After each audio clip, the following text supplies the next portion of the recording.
Mr. Speaker,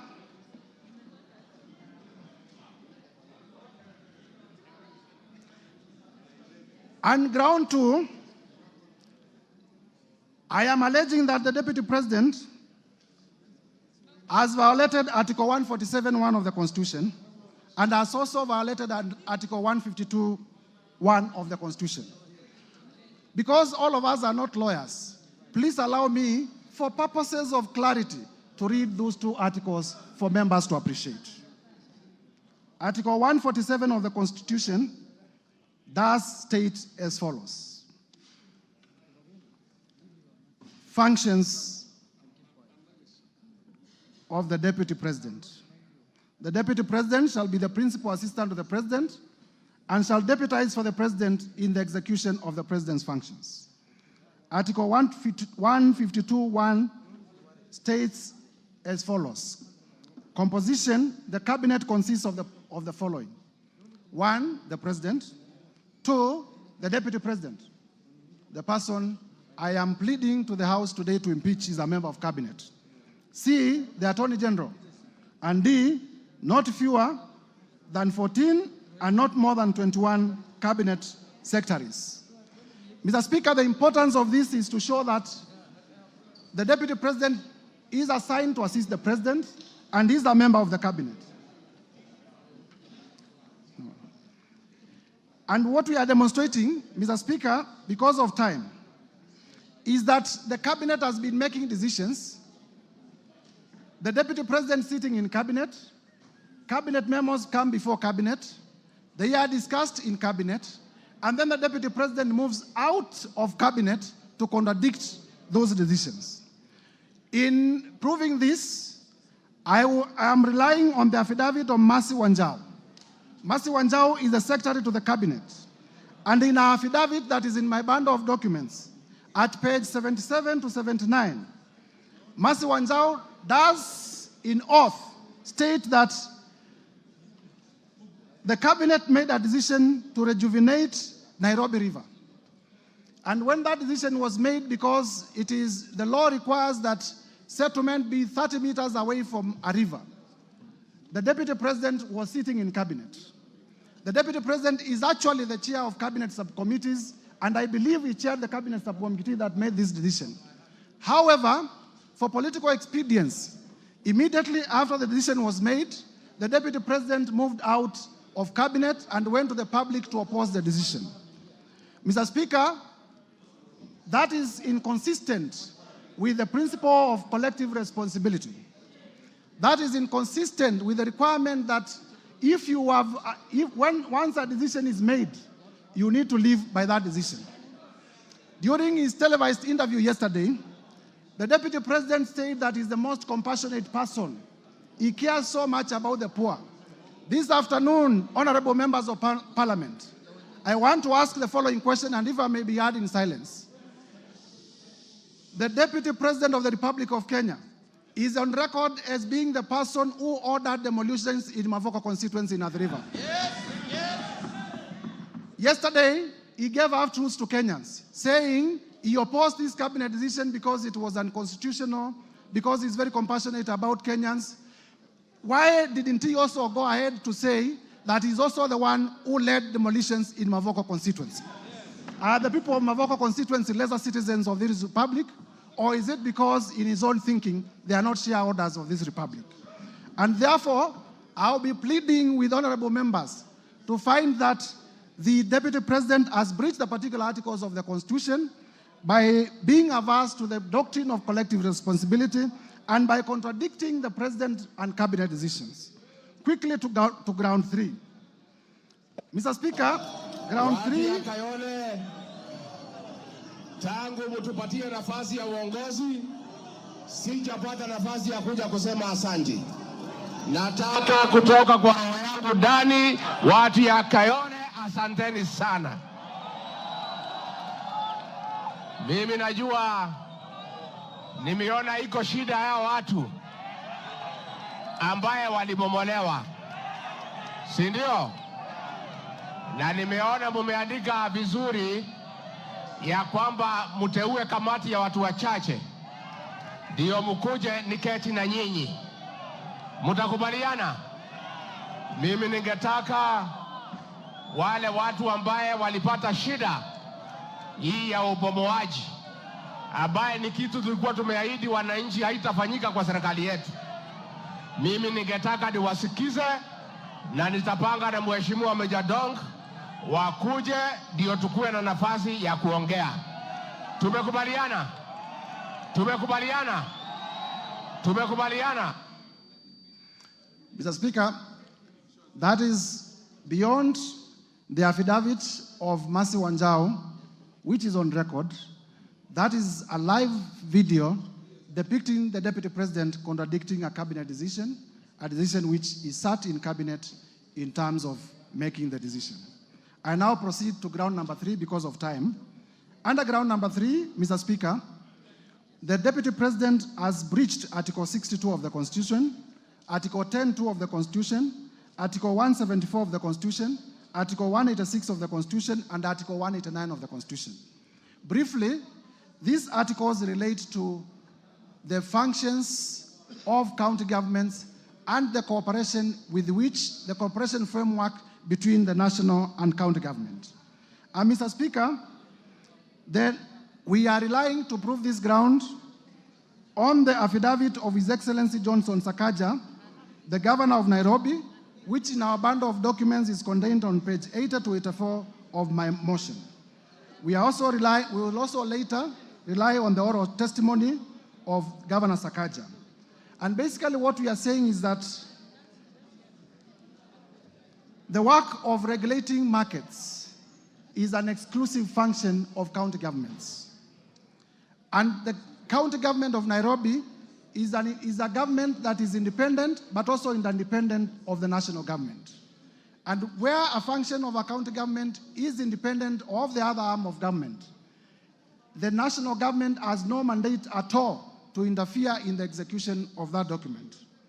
And in the affidavit of Sakaja, as members would know, Sakaja does state on oath that the county government of Nairobi made a decision to relocate traders from CBD, and the Deputy President, recklessly and without regard to the high office that he holds, went to incite people to obey lawful decisions of the county government of Nairobi, hence undermining devolution. Mr. Speaker, we invite members to find that the Deputy President did breach and violate the Constitution in terms of undermining devolution and in terms of interfering with the running of the city county of Nairobi. Mr. Speaker, allow me now to move to ground number 4. Ground number 4 is about intimidation and vilification of judges, which is contrary to Article 160 of the Constitution. Article 160 of the Constitution speaks to the independence of the judiciary. Mr. Speaker, in our bundle of documents, at page 145 to 163, we have attached the decision of Lady Justice Esther Maina, where the Lady Justice Esther Maina found that 200 million shillings assets of His Excellency Rigathi Gachagua were proceeds of crime, and directed that the same be forfeited to the state. In intimidating the judge, the Deputy President, in a public statement, accused the judge of corruption and did state that he will file a petition for the removal of the judge solely because the judge found him culpable of crime, of economic crimes. Mr. Speaker, you see, in terms of rule of law, Parliament makes laws. The judiciary interprets those laws and makes decisions. Members of Parliament must ask themselves what kind of a country we shall have if a judge makes a decision that does not favor me, then I will resort to personal vendetta against that particular judge. Mr. Speaker, I will be playing shortly a clip where the Deputy President did threaten to occasion the removal of Justice Esther Maina on ground of our finding that he was culpable of money laundering. I request the media team to play the clip in evidence.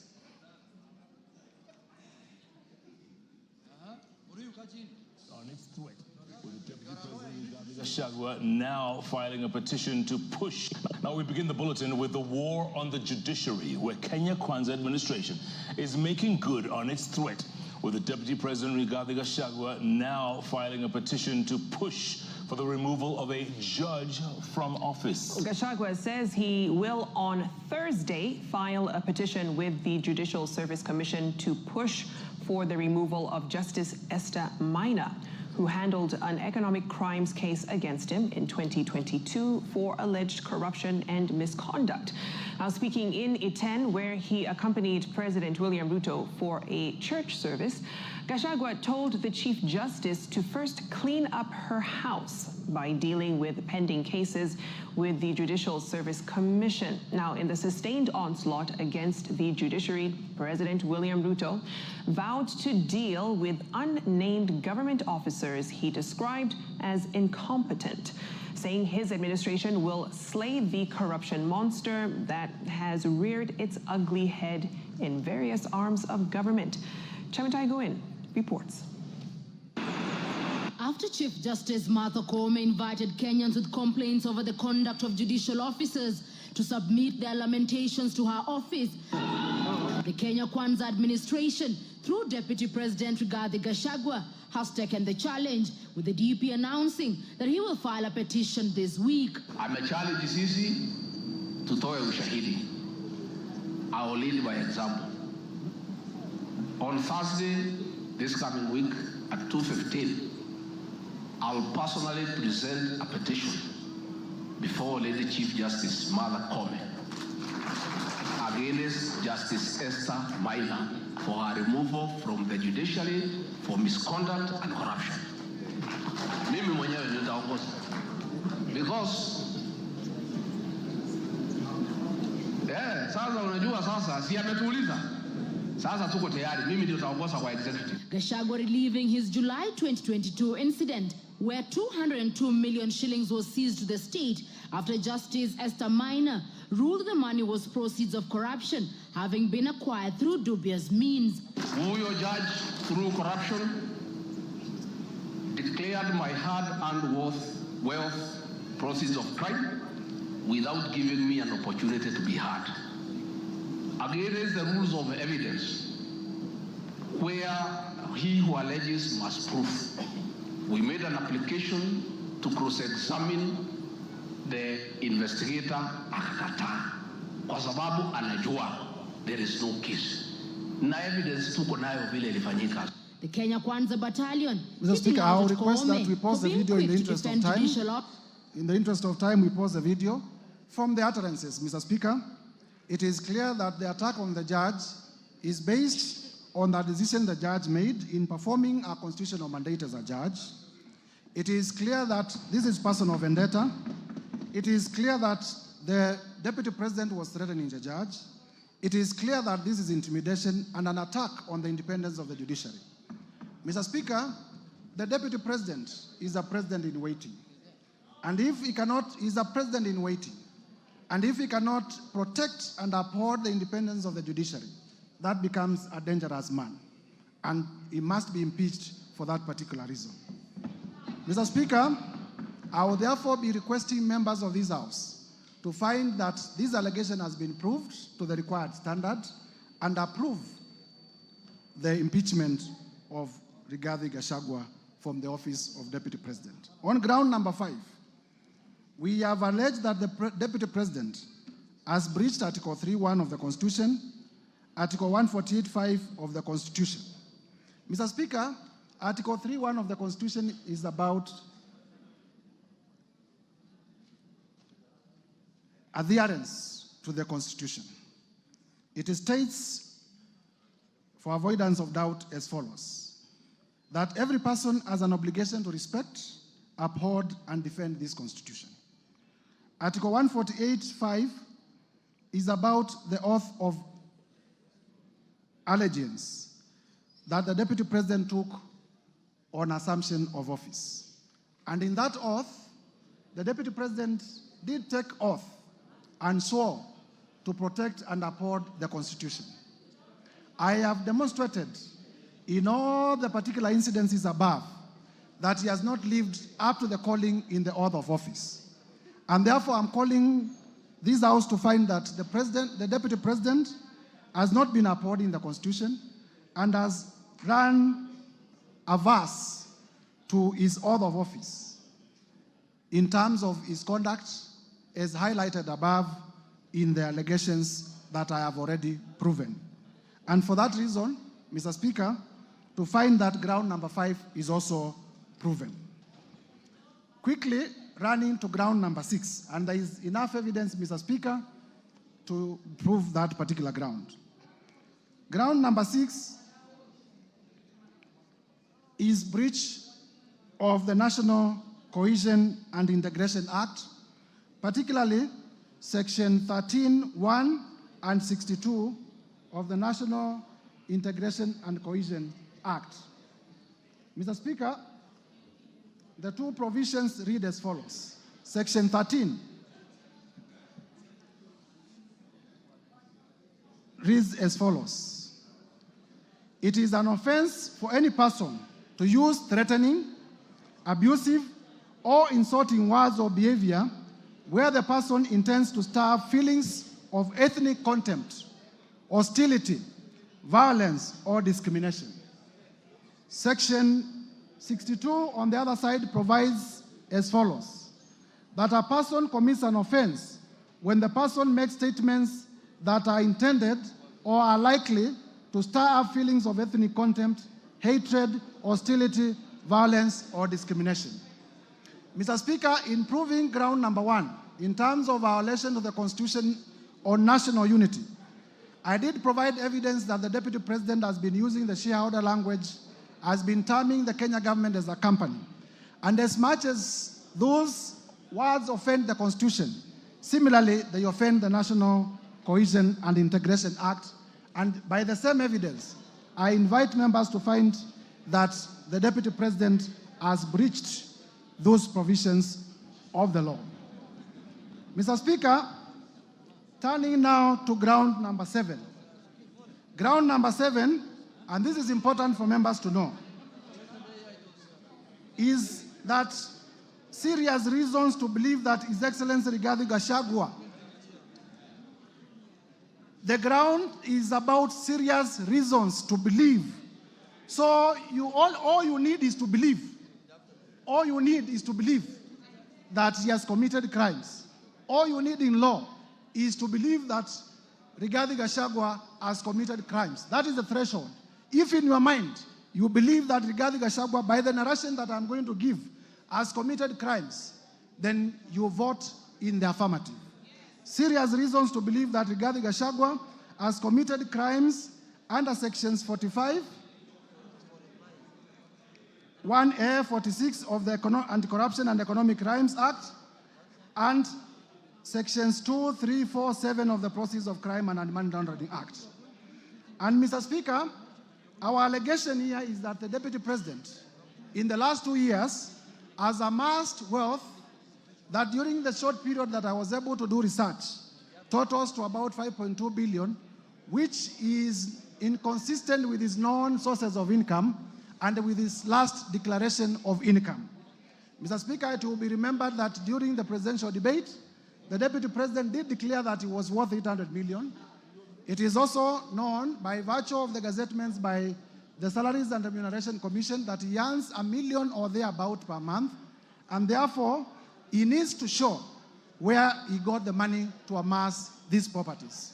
The import of my allegation is twofold. Number one, there is what we call unexplained assets under the Anti-Corruption and Economic Crimes Act. And number two, there is money laundering. Mr. Speaker, in my motion, I have listed a total of 22 companies 22 companies that I believe the Deputy President has been using, number one, to amass, to award himself through conflict of interest, businesses in his office and in government. And number two, to purchase properties using unexplained sources of income. Mr. Speaker, it will be remembered that yesterday during the televised interview, the Deputy President went through all the companies and they did not deny that either of them belongs to him. All he did was to say that he registered some of them before he became Deputy President. I am not interested in the time that the companies were registered. I am interested in what the companies have done in the last 2 years. And I will demonstrate that that these companies have actually done economic crimes against the people of Kenya. Mr. Speaker, it is true that he was one of the administrators of the estate of his late brother. It is easy to hide under the dead because the dead cannot come to give evidence. But also, there are documents. I have with me the joint will executors report on the status of the estate of Rigathi Gachagua as at 27th June 2024. This is a valid document that is part of our bundle of documents, and that also I have seen is part of the documents that came through public participation. And in this document, what the Deputy President has not told Kenyans, and listen to me, because the Deputy President actually committed another crime yesterday, misleading Kenyans. What the Deputy President has not told Kenyans is that in those 2 years, he is the one who has bought the properties of his own brother through coercion. And I am not interested, I have no problem with people owning property. What I have a problem with, and this is what he needs to be explaining to us, where did you get the money to buy these properties? This is the big question. This is a big question. Mr. Speaker, you will be told that when I became Deputy President, I transferred my companies to my 2 sons. And my 2 sons are the best entrepreneurs that Kenya has ever produced. They are the best investors that Kenya has ever produced. And one day they walked into a bank and they got a loan of 600 million. Mr. Speaker, I have looked at the ID numbers of the 2 sons, and I can confirm that they are in their early 30s. I want Kenyans, Gen Zs, you were in the streets. I want Kenyans to tell me which Kenyan, 23 years old, can walk into a bank. Where do you get the security to secure 600 million loan? I started by saying all you need to do is to believe that His Excellency Rigathi Gachagua has committed crimes. And buying properties worth 5.2 billion within a period of 2 years is not reason enough to believe that he has stolen from the Kenyan Republic. What else then will be a reason to believe? If a 28-year-old can be alleged to have walked into a bank and gotten a loan of 600 million, what else is a serious reason to believe that an economic crime has been done? Mr. Speaker, at page, shortly, Mr. Speaker, I have therefore proven that the Deputy President indeed is the one who bought through coercion the estate of his late brother. The source of funds to buy the estate is not known. Also in my bundle of documents, Mr. Speaker, there is a company called Crystal, and this is a very interesting company. This company called Crystal is the one that bought Aberdare Safari Hotel. And I have exhibited at page 122 of my bundle of documents a transfer document transferring the ownership of Aberdare Safari Hotel from the original owners to the children of the Deputy President Rigathi Gachagua at a consideration of 535 million. And this transfer, Mr. Speaker, was done on the 22nd November 2023, immediately after the Deputy President assuming office, and telling Kenyans that he found empty coffers. He was able, within 2 months, to buy a property worth 535 million in Nyeri. Which empty coffers did he find? The other day, I have exhibited at page 118 the CR12 of the new company, which shows that his two sons are the directors.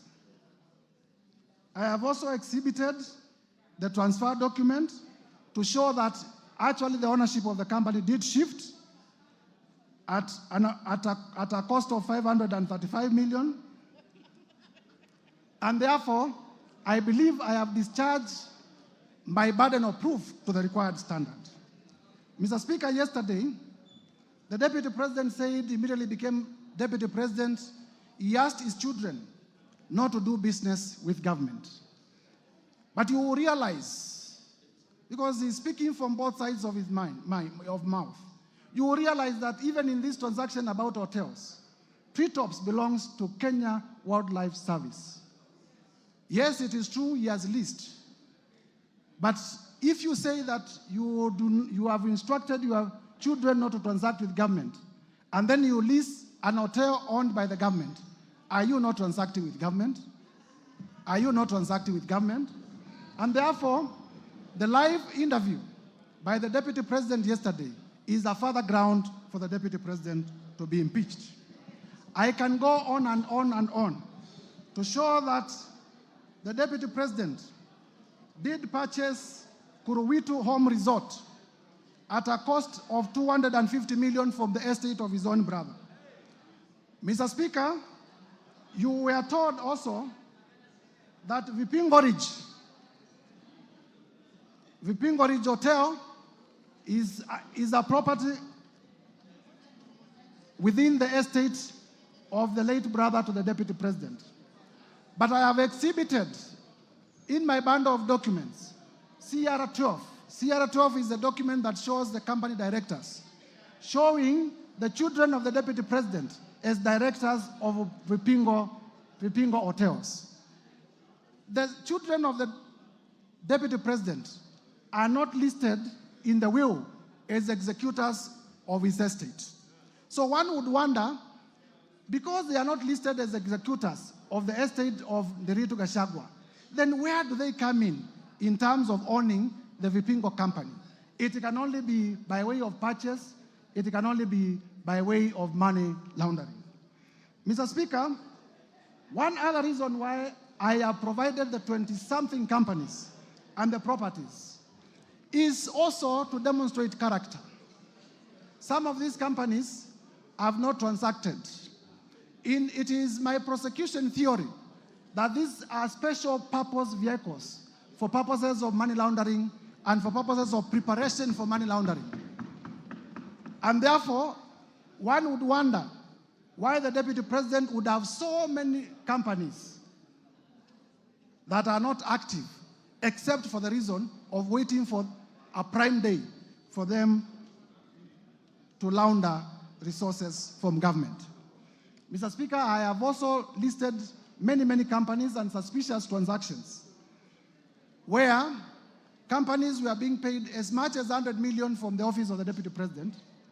They are paid in the morning, and at noon, they are withdrawing the money in cash. You are aware that under our regulations, you cannot withdraw more than an interview in Mombasa.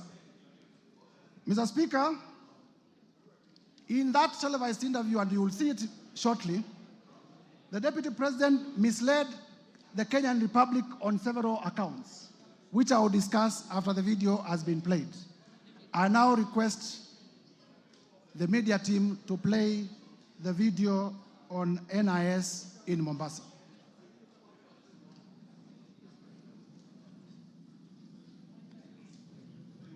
Where did the rain begin to beat us? Where did we stop listening to the people?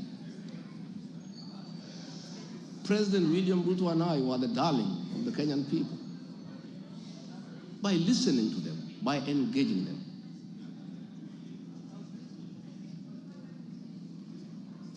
And as a government, we have established institutions to ensure we not only listen to Kenyans, but also genuinely understand their concerns. We invest significant resources in these institutions, particularly the National Intelligence Service, for this purpose. It is clear there has been a failure in the intelligence and advice we are receiving, particularly concerning crucial government policies. The President of the Republic of Kenya today has admitted that it has come to his attention that the people of Kenya did not want anything to do with the Finance Bill 2024.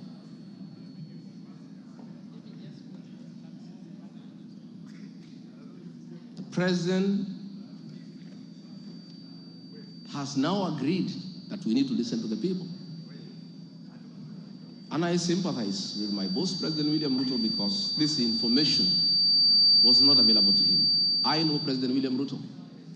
Had he known 2 months ago that the people of Kenya did not want anything to do with the Finance Bill 2024, he would not have asked his parliamentary party to push it through. Yet, we have an organization paid by the public to give him and government such information. And that is where the problem is. We have a dysfunctional national intelligence service that has exposed the president, the government, and the people of Kenya. Had the National Intelligence Service briefed the president 2 months ago about how the people of Kenya feel about the Finance Bill 2024, so many Kenyans would not have died. Property would not have been destroyed. Offices would not have been touched. There would have been no mayhem. But they slept on the job. It had to take people to die, property to be destroyed, protests across the country for the president to know the truth of what the people of Kenya feel. Yet, there is an organization paid for by the public to brief the president and the government about the feeling of the Kenyan people. With the permission, Mr. Speaker, I request that we pause the video because officers of the national... we have already displayed the context. Mr. Speaker, the point I'm making here is simple. That this is the Deputy President of the Republic of Kenya. By virtue of being the Deputy President of the Republic of Kenya, he is also a member of the National Security Council. The NIS is also in membership of the National Security Council. And therefore, the Constitution has provided fora where the Deputy President, in case he has any concerns, he can raise them within the official structures of government. Instead of doing that, he chose to be reckless, in complete disregard of the office, of the high calling of the office that he holds, the office of the Deputy President. It will be remembered that at this particular time, the country was at a security crisis, and inflammatory remarks would have led to the country disintegrating. Inflammatory remarks would have led to the social fabric of this country tearing apart. And therefore, by such doing, I am inviting the House to find that the Deputy President did mislead the public. The Deputy President did live below the expectations of the office that he holds, made unfounded, sensational statements, and therefore, that ground should be upheld for his impeachment. Mr. Speaker, further to that, in the oath of allegiance to office, the Deputy President swore, and I quote, to refrain from directly or indirectly revealing such matters as shall come to my knowledge in the discharge of my duties and committed to my secrecy. Mr. Speaker, as you would notice in that clip, the Deputy President says that he has been told in confidence. Mark the words, I have been told in confidence by officers of the following. And while aware that he took an oath not to divulge information that comes to him in secrecy, he went ahead and divulged that information. I'll be inviting this House to find that the Deputy President breached his own oath of allegiance to office. And a person who breaches his own oath of allegiance to office is not fit to hold the office of the Deputy President. I therefore urge members to find that this ground has been proven to the required standard and uphold it for impeachment. Under ground 9, Mr. Speaker, on gross misconduct. Gross misconduct has been defined as the dereliction of duty in the Black's Law Dictionary. Gross misconduct has been defined as the dereliction of duty, unlawful or improper behavior. Mr. Speaker, we have alleged that the Deputy President did breach Article 151B of the Constitution in his utterances against the National Intelligence Service, and that is incompatible with the high calling, dignified status, and the discretion required of the office of the Deputy President. And because I had laid basis in the foregoing ground, I wish to urge members, using the same evidence that I've adduced above, to also find that ground number 10 is also proven. Ground number 9, that is. On ground number 10, gross misconduct on insubordination.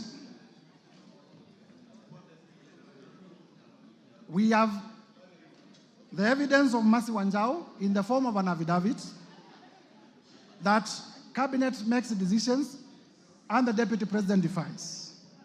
I have video clips in Nyanza where the President did direct. In fact, he said it is primitive for people to say that certain sections of the country cannot receive development by virtue of how they voted in the last elections.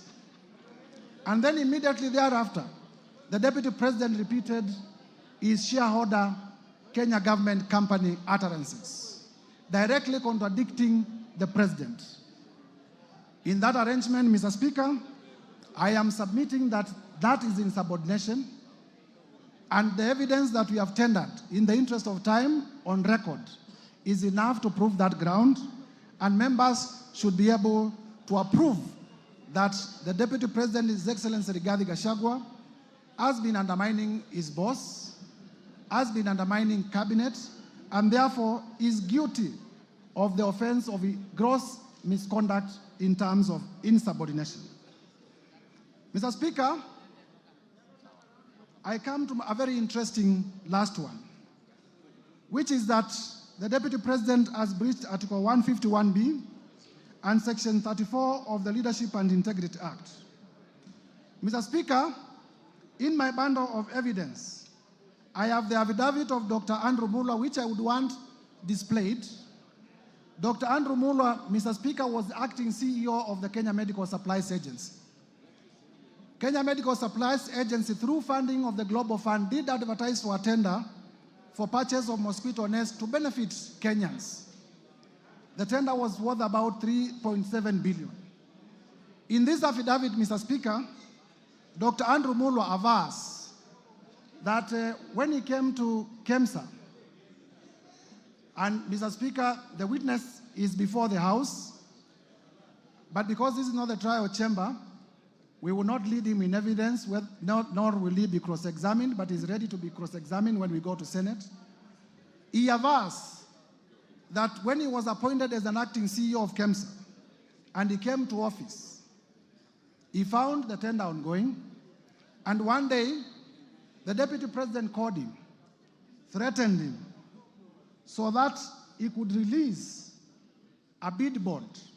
In his testimony, he says that a company that was being fronted by the Deputy President, if you allow me just to get where the, because this is important, at page 70 to 76, at page 70 to 76 of my bundle of documents, Dr. Andrew Muller avers that His Excellency Rigathi Gachagua called me from his mobile phone. The number is provided. on my mobile phone number, the number is provided, and pressured me to surrender to his proxy the original bid bond submitted by Sobika Impex for the above tender. He told me that he would send a proxy to collect the original bid bond.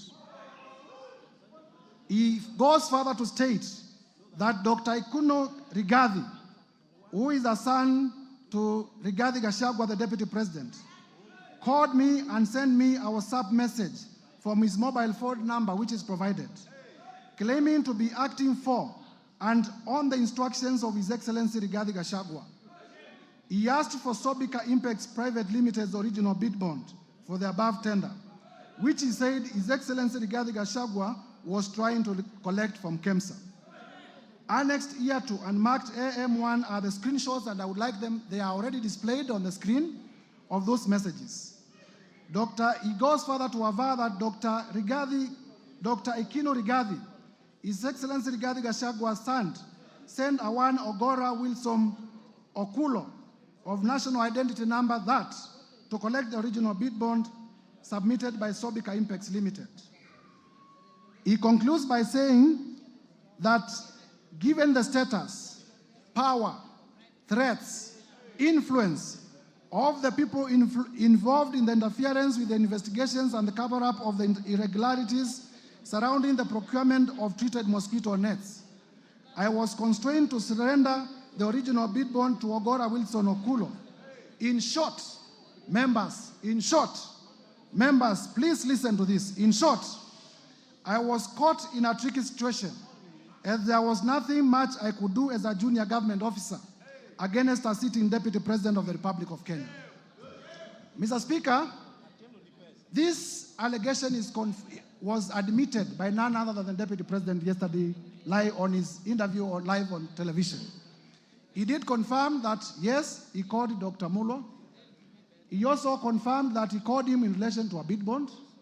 And he did confirm that the company called Sobika, the local representative of Sobika, is a company called Crystal. And the company called Crystal is owned by none other than Rigathi Gachagua and his children. And therefore, there was a direct conflict of interest that the deputy president, that the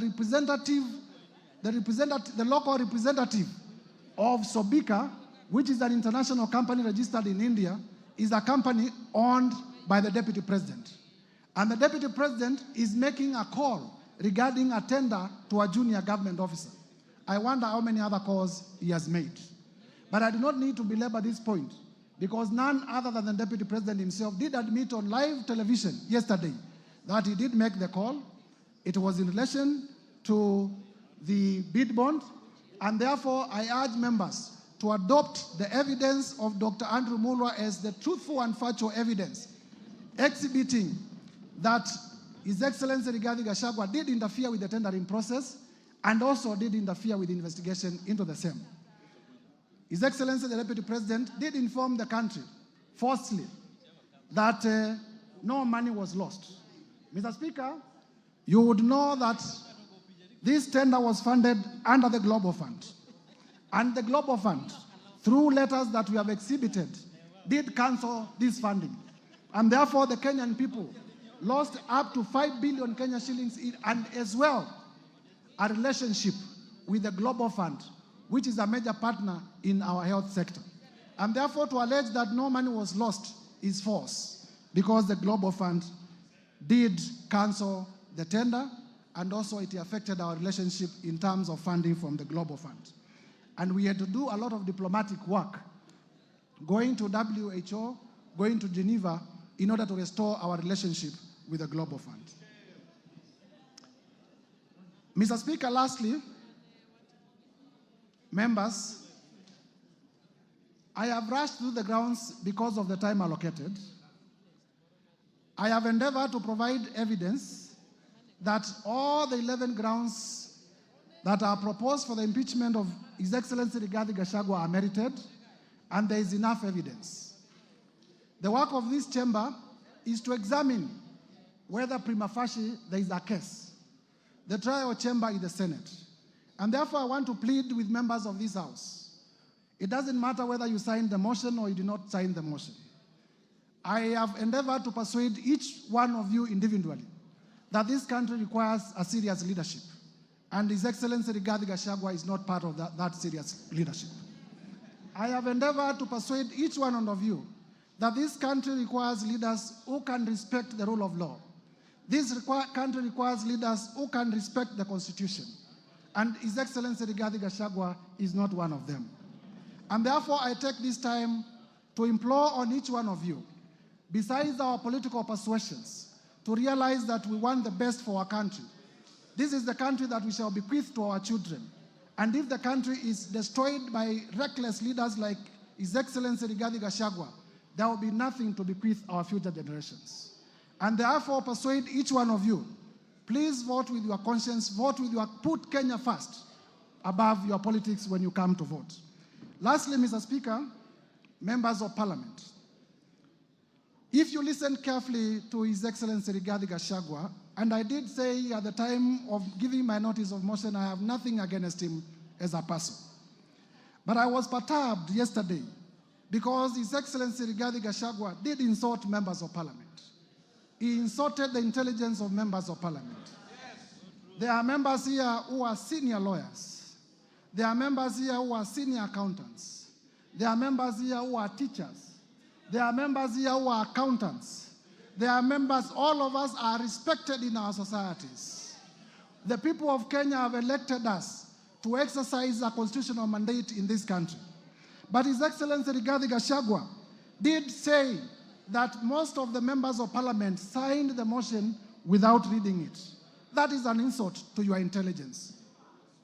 His Excellency Rigathi Gachagua, in the live interview yesterday, did say that Parliament is a theater of the absurd. In my training as a lawyer, he who insults the jury deserves no mercy from the jury. He who insults the jury deserves no mercy from the jury. His Excellency Rigathi Gachagua has insulted you before Kenyans. I urge you to rise up to the occasion. I urge you to rise up to the occasion. Uphold all the 11 grounds. Uphold all the 11 grounds. Uphold all the 11 grounds. Mr. Speaker, there is evidence that I have not gone through. The whole issue of Wamunyoro investments and the land in Embakasi. I have evidence in my bundle of documents that His Excellency Rigathi Gachagua used his office as the Deputy President, called junior officers at the Ministry of Lands, forced them to forge documents to the effect that Wamunyoro Investment had bought the land in Embakasi long even before it had been registered as a company. That land, Mr. Speaker, belongs to a sickly civil servant. It belongs to a father, it belongs to a mother. Mr. Speaker, we must have a Deputy President who is compassionate. I watched the Deputy President yesterday on television displaying impunity and arrogance. He told Kenya, yes, I have said Kenya is a company, Mutadu. He has said that Kenya is a company. Unapologetically, he has said Kenya is a company. Is this the kind of a person you would want to be your Deputy President? Members of Parliament, I do not want to imagine that anything can happen to the sitting president. I do not want to imagine. But it is also a factual reality that something can happen to the president who is in power today. If anything, and God forbid, happens to the president who is in power today, is this the man you would want to complete the term as president? This man, honorable members, this man called Rigathi Gachagua has already said that the members of Parliament in Mount Kenya are either Tugunia, I don't know what that means, or are collaborators, and that he will take them home.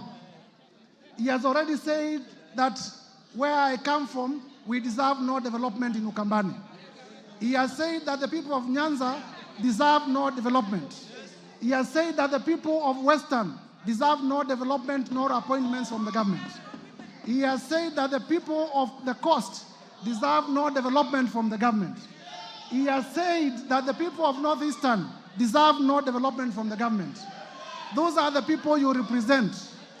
Those are the people you represent. As you rise up to vote, please have the best interest of your people at heart.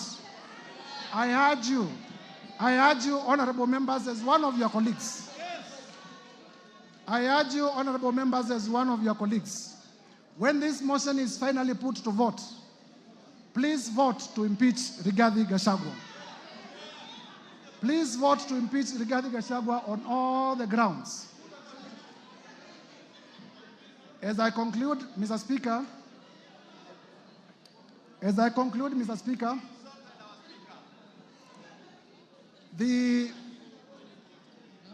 I am confident that colleague members of parliament will approve this motion. And I want to assure you, in the event that you vote for this motion, I will also persuasively defend it before the Senate. And I am sure the Senate of the Republic of Kenya will also uphold, and Kenya will have a better deputy president who views the country as a whole. With those remarks, Mr. Speaker, I beg to move and call our able deputy majority leader, the Honorable Owen Baya, to second the motion. I thank you, Mr. Speaker. Owen Baya, you have 10 minutes.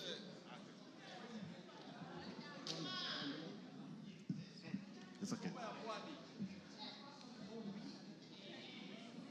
Owen Baya, you may proceed. Okay. Thank you very much, Honorable Speaker. Honorable Speaker, I rise to second the special motion for the removal from office by impeachment of His Excellency Rigathi Gachagua, the Deputy President of the Republic of Kenya. Honorable Speaker, in opening, I would like to thank the Honorable Mutuse for the courage and valor in tabling and moving this motion. Honorable Speaker, in his address yesterday, the Deputy President called Parliament and this National Assembly a theater of the absurd, a house of ridicule, a house which processes trash. That's what he said about this Parliament. Honorable Speaker, just like the Deputy President, I'm a student of literature, having been taught by the late Wasamba Were and the late Professor Imbuga. In the definition, Honorable Speaker, of the theater of absurd, a theater of absurd is without plot, is directionless, is laced with stupidity, lacks thoughts, lacks coherence of ideas. It is irrational and logical. If you have read the book by Samuel Beckett, you will know that in that book called Waiting for Godot, that he actually said, this parliament is as good as that literature. Honorable Speaker, I sit in this parliament and many of you do that. Members, are we a theater of absurd? Members, are we directionless? Members, are we stupid? That's what the Deputy President characterized this parliament, that we are stupid, we are directionless, and we are people who are very useless to this country. Honorable Speaker, a person of the stature of a Deputy President who can say such things about this chamber does not deserve to continue to become the Deputy President of the Republic. Honorable Speaker, what is the theater of absurd, Honorable Speaker, is when the Deputy President demands that for the 8 million votes, from Mount Kenya, he should be paid 2,000 shillings, translating to 16 billion shillings, so that he can bring peace to this country. Honorable Speaker, that is the theater of absurd. That is the theater of absurd, Honorable Speaker. Honorable Speaker, the Honorable Rigathi Gachagua has committed impeachable offenses as provided in Article 150, 1 and 2. He has grossly violated the Constitution and has committed crimes under national and international law, as has been ably demonstrated by the mover of the motion.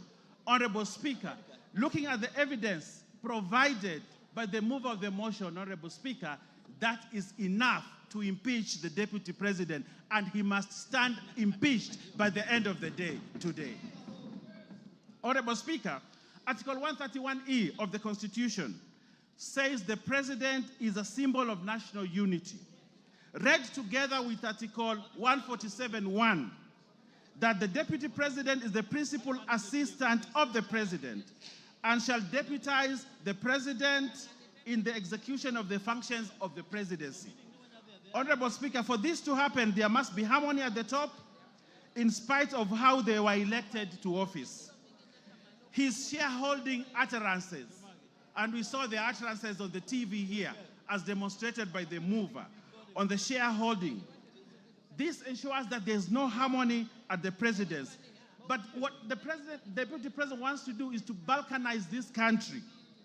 Balkanize the country where, like in George Orwell's Animal Farm, there are other people who are more equal than others. And as a parliament, we must refuse to buy into the theory of the Deputy President, Honorable Speaker. Honorable Speaker, the Deputy President has taken himself and wants to be a tribal king of the Murima, ready to break the country, sow seeds of disunity for his own political gain. And this chamber, today, by the end of the day, we must have no Deputy President who wants to balkanize this country. Honorable Speaker, the office of the Deputy President is a high office as established under Article 130. The authority of his office must be exercised within the provisions of Article 10(2), which anchors the principle of national unity. As core, the holder of this office must exercise this article at the highest level ever. Honorable Speaker, as Deputy President, he must be beyond reproach. Like Caesar's wife, Honorable Speaker, like Caesar's wife, he must be above any form of suspicion, beyond reproach. But Honorable Speaker, the utterances and the actions of the Deputy President brings his reputation to disrepute, because he has sown sort of disunity and he has taken a trajectory that is likely to bring balkanization of this country. For that, Honorable Speaker, we cannot continue to have a Deputy President who cannot uphold the oath of his office, and therefore Rigathi Gachagua must go. Honorable Speaker, if you look at the story of Pompey, the wife of Julius Caesar, you realize that although she had been accused of sacrilege, but the court acquitted her. But Julius Caesar actually divorced Pompey, not because of what she had been accused of, but because there was suspicion that he could have done something like that. And on that, only on that, Honorable Speaker, as a chamber, as a parliament, we have the authority and right to say this guy has brought himself to disrepute, he has gone below, and he has portrayed himself as a man who cannot be trusted with the position of a Deputy President of the Republic of Kenya. And therefore, Rigathi Gachagua must go.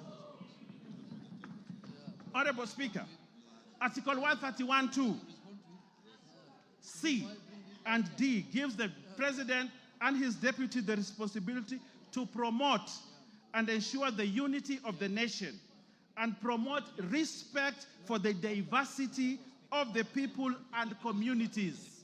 Honorable Speaker, the Deputy President has presided over the politics of exclusion and has championed the rights and resource allocation to only one region of this country. Has the Deputy President exhibited the values of national unity and diversity? No, Honorable Speaker, he has not. He does not embrace that value, a key value of the Constitution, and therefore, this Deputy President must remain impeached, because for him, the vocabulary of diversity and unity does not exist in his vocabulary. On that premise, Honorable Speaker, the Deputy President, Geoffrey Rigathi Gachagua, must go by end of today. Honorable Speaker, Article 4, 5, and 6 of the Constitution, read together with the third paragraph of the Constitution of Kenya, reinforces the fact that Kenya is one united, indivisible state. In the same breath, Honorable Speaker, the Constitution establishes the structures of counties as units of sharing resources. However, the Deputy President has established an unlawful and constitutional structure of the country as a structure of sharing national resources, where we have now a new structure of shareholders and non-shareholders. Honorable Speaker, that is sacrilege. We cannot establish another structure of resource allocation apart from the one provided in the Constitution. But now we have a new structure where those who are shareholders in the country get more resources and those that are not shareholders don't get resources. For that new structure that he's trying to establish in this country, the Deputy President, Rigathi Gachagua, must go. Honorable Speaker, there was a time in this country, Honorable Speaker, if you allow me to say this, and I will ask you to add me a few minutes more to say this, that there was a time in this country when the Deputy Chief Justice, the Honorable Nancy Baraza, was bundled out of office because of impropriety, because of an issue that Kenyans thought was not proper. Nancy Baraza, just pinching the nose of someone. And she was bundled out of office, the high office of the Deputy Chief Justice of this country. That's what happened, Honorable Speaker. Just pinching a nose. And she was bundled out of office. But here we have a Deputy President who has committed sacrilege, trying to balkanize this country. A Deputy President who has called people names. A Deputy President who has called a member of Parliament a prostitute. A Deputy President who has amassed wealth that cannot be accounted for. For that, Honorable Speaker, just like Nancy Baraza was bundled out of office, the Deputy President must also be bundled out of office because of that impropriety. Honorable Speaker, we saw the mover has ably demonstrated to us how he took on a judge. But Honorable Speaker, it is not just a judge, it is a female judge, Honorable Speaker. Probably he attacked this judge because she was a woman, a lady judge. Where is the place of women judges or women in this country if we have a Deputy President who has no respect for other female or lady leaders in this country? Honorable Speaker, for the abuse on a woman judge, a lady judge, the Deputy President must go. Honorable Speaker, I know my time is running out, but I want to say this in closing. Honorable Speaker, I want to say this. When you ever face an impeachment motion, Honorable Speaker, you'd rather have a rich dead brother who you can shield yourself with. We saw what the Deputy President tried to do yesterday. But I want to tell him that Kenyans are clever and they read through what he wanted to do yesterday. And they will not buy it. It does not sell. It won't be bought. We know who he is. We know. Give him 1 minute. Finish up. Finish up. He's my friend. Yes, Honorable Speaker. We know what he tried to do yesterday, but we can't buy it, Honorable Speaker, and therefore, Rigathi Gachagua must stand impeached at the end of the day. Honorable Speaker, we are in this boat together. We have one character in this boat called Kenya who is trying to rock it from within. He's trying to break this country. In that event, Honorable Speaker, we have a duty, if we're in that boat, to remove this one person from this boat and toss him into the high seas so that everybody is safe. And that is the duty that we must do today. And I want to convince even those that still have doubts of whether this guy should continue. I want to convince them we are safer as Kenya without Rigathi Gachagua as deputy president of this country. We are safer as a country. The northeastern region is safer.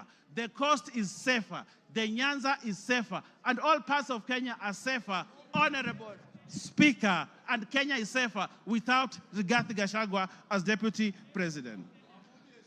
Mr. Speaker, we do not want Rigathi Gachagua to resign. We want this house, which he has called the House Theatre of Absurd, Honorable Speaker, to impeach him so that he knows that he needs to respect institutions also. Lack of respect of institutions, Honorable Speaker, is sacrilegious for the person of the stature of a deputy president. For that, Honorable Speaker, for not respecting this parliament and the Senate must impeach one Geoffrey Rigathi Gachagua tonight, and we send him home so that he knows his place in this country. For those many remarks, I second, Honorable Speaker, and ask other members to support this question. I thank you, Honorable Speaker. Order, honorable members on their feet, take your seats. Members on their feet, take your seats. Order, members on their feet. Ruth Odinga, take your seat. Order, honorable members, take your seats. Honorable members, I now propose the question, and you'll note that on the order paper, there is the long version of the motion and the abridged version of the motion. So those of you who want to look for details of the longer version, it is there. I now propose the question, which is that pursuant to the provisions of Article 145 and 151B and 2 of the Constitution and Standing Order 64 and 65, this House resolves to remove from office by impeachment His Excellency Honorable Rigathi Gachagua, EGH, the Deputy President of the Republic of Kenya, on the following grounds. 1. Gross violation of Articles 10(2)(a), B, and C, 27(4), 73(1)(a), 2 and B, 75(1)(c), 129(2) of the Constitution and Articles 147(1) as read together with Article 131(2)(c) and D of the Constitution. 2. Gross violation of Articles 174(1) and 152(1) of the Constitution by undermining the President and the Cabinet and the effective discharge of the national government's executive mandate. 3. Gross violation of Articles 6(2), 10(2)(a), 174, 1861, 189(1), and the fourth schedule to the Constitution by undermining devolution. 4. Gross violation of Article 161 of the Constitution on the institutional and decisional independence of judges. 5. Gross violation of Article 3(1) and 148(5)(a) of the Constitution on the fidelity to the oath of office and allegiance. 6. Serious reasons to believe that His Excellency the Deputy President has committed crimes under Sections 13(1)(a) and 62 of the National Cohesion and Integration Act. 7. Serious reasons to believe that His Excellency the Deputy President has committed gross economic crimes under Sections 45(1), 46, 47(a)(3), and 48(1) of the Anti-Corruption and Economic Crimes Act, and Sections 2, 3, 4, and 7 of the Proceeds of Crime and Anti-Money Laundering Act. 8. Serious reasons to believe that His Excellency the Deputy President has committed crimes by continuously misleading members of the public through false, malicious, divisive, and insightful remarks that are contrary to the provisions of Section 132 of the Penal Code and Section 29 of the Leadership and Integrity Act. 9, gross misconduct that is incompatible with the high calling and dignified status of the office of the Deputy President, a member of the Cabinet and the National Security Council. His Excellency the Deputy President has publicly attacked and undermined the work of the National Intelligence Service and its officers. 10, gross misconduct by openly and publicly insubordinating the President, who is the head of state and government. And 11, gross misconduct by persistently bullying state and public officers. Honorable members, the motion is supported and the list is attached by 291 members of this House.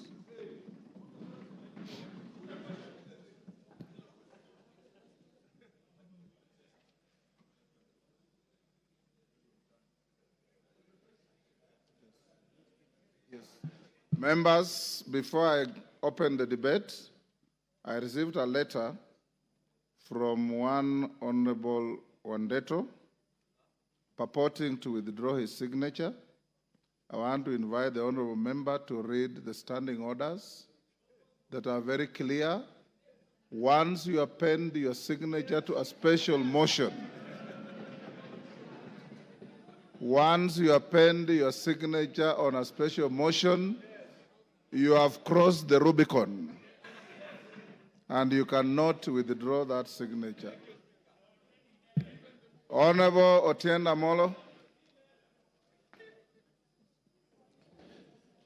Thank you, Mr. Speaker. Mr. Speaker, shall I use the dispatch with your permission? Thank you.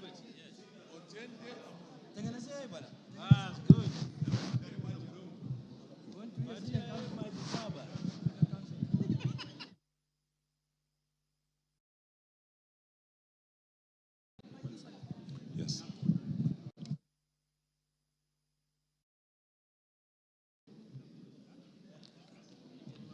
Thank you, Mr. Speaker. Mr. Speaker, this special motion is unprecedented but contemplated by the Constitution, and I support it.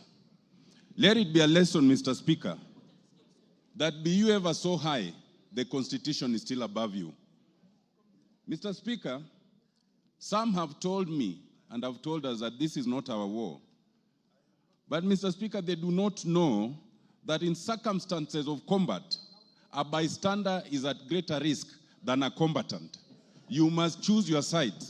And I've chosen, Mr. Speaker, after listening to the display of jingoism by the Deputy President, after listening to the self-entitlement for 2.5 hours, after listening to the disdain of governance institutions, this Parliament and the courts, after listening to the DP threatening that Parliament and the courts should know that it's not easy to remove a Deputy President who had 7.2 million votes. Mr. Speaker, after treating Kenyans as fools by trying to mislead on the intent and purpose of his utterances on the idea of government being a company, it was easy for me to make a decision to cast my lot with impeachment of the Deputy President. Mr. Speaker, there can be much to say on the reasons. It is easy, for example, Mr. Speaker, to talk about the confessions of the Deputy President regarding 600 million that his son under 30 years was able to acquire. And he says, without tabling any evidence, that it was acquired from a bank. But he admits, Mr. Speaker, more importantly, two things. One, that the property in issue was government property irregularly acquired without the usual procurement processes. He also admits, Mr. Speaker, that the son was able to be given, a moratorium of 1 year not to pay anything while enjoying the proceeds. And the DP thinks there's nothing wrong with that. It is for good reason that the anti-corruption laws in this country do not limit themselves to the individual. They go to the spouse and the children. It is for such reasons. Mr. Speaker, it is also interesting that the DP admits to abuse of office. How does it do that? The DP admits to abuse of office on the issue of KEMSA. It is important, and this bears repetition, that the evidence tabled by the Honorable Mutuse includes an affidavit by Dr. Mulwa. That affidavit at paragraph 5 is very instructive, and it says that the DP's phone calls was aimed at interfering and covering procurement irregularities. And that is on a direct affidavit. But more importantly, if you look at page 69, you will see the SMSs. And that SMS, the son of the Deputy President, Dr. Rigathi, has the courage to say that there is a document for His Excellency we are trying to collect, not for himself, not for any other company, for His Excellency. And the fact, Mr. Speaker, that the DP admits to these processes and sees nothing wrong with it is a very serious matter of integrity. But, Mr. Speaker, I'll not speak to all those two. I'll speak to a more fundamental fact. The blatant justification of discrimination and insightful utterances against Kenyans. That is where I want to focus, Mr. Speaker. Mr. Speaker, in this, the DP, and I've gone through the documents, there are various clips where the DP repeats this, that Kenya is a company and those who did not vote for Kenya Kwanza are not entitled to enjoy the proceeds from that company. What worries me, Mr. Speaker, is that with a straight face, the DP could appear on live television and justify these utterances. How does he justify it? He says that he is entitled to do that because there are some partisan political agreements or promises that were made. What does that mean? The DP elevates promises at a political party level above the National Cohesion and Integration Act, Section 13. He elevates those promises at a political party level above the Constitution of Kenya. There are 15 different articles that speaks against this. The fact that the DP can think that he can justify such utterances and elevate these agreements above the law and the Constitution is the clearest evidence that he must go because he has breached the Constitution.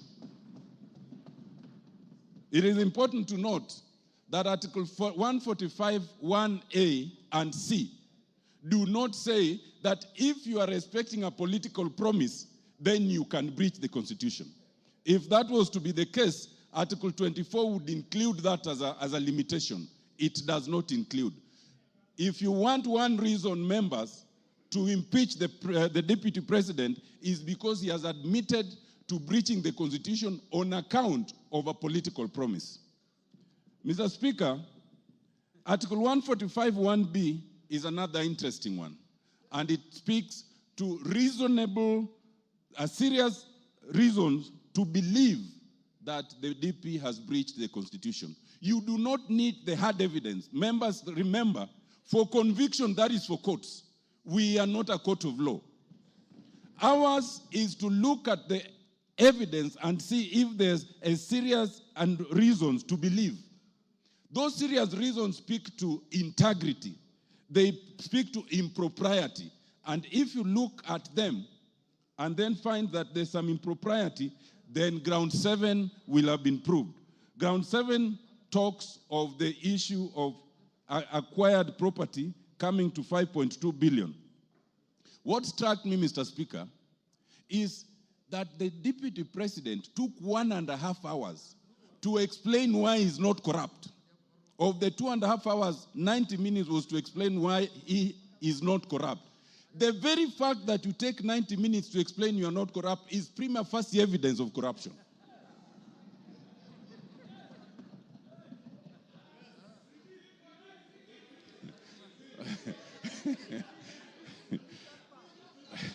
Mr. Speaker, for one who is not corrupt, you can explain it in a sentence, period.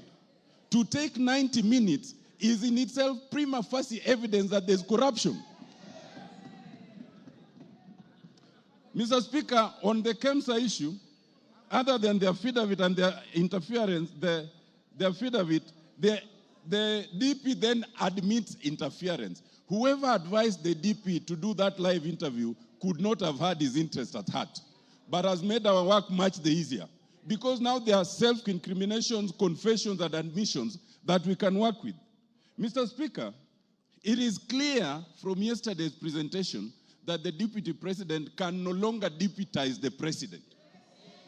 The role of any deputy under the Constitution is to deputize. Mr. Speaker, I crave for just 2 more minutes.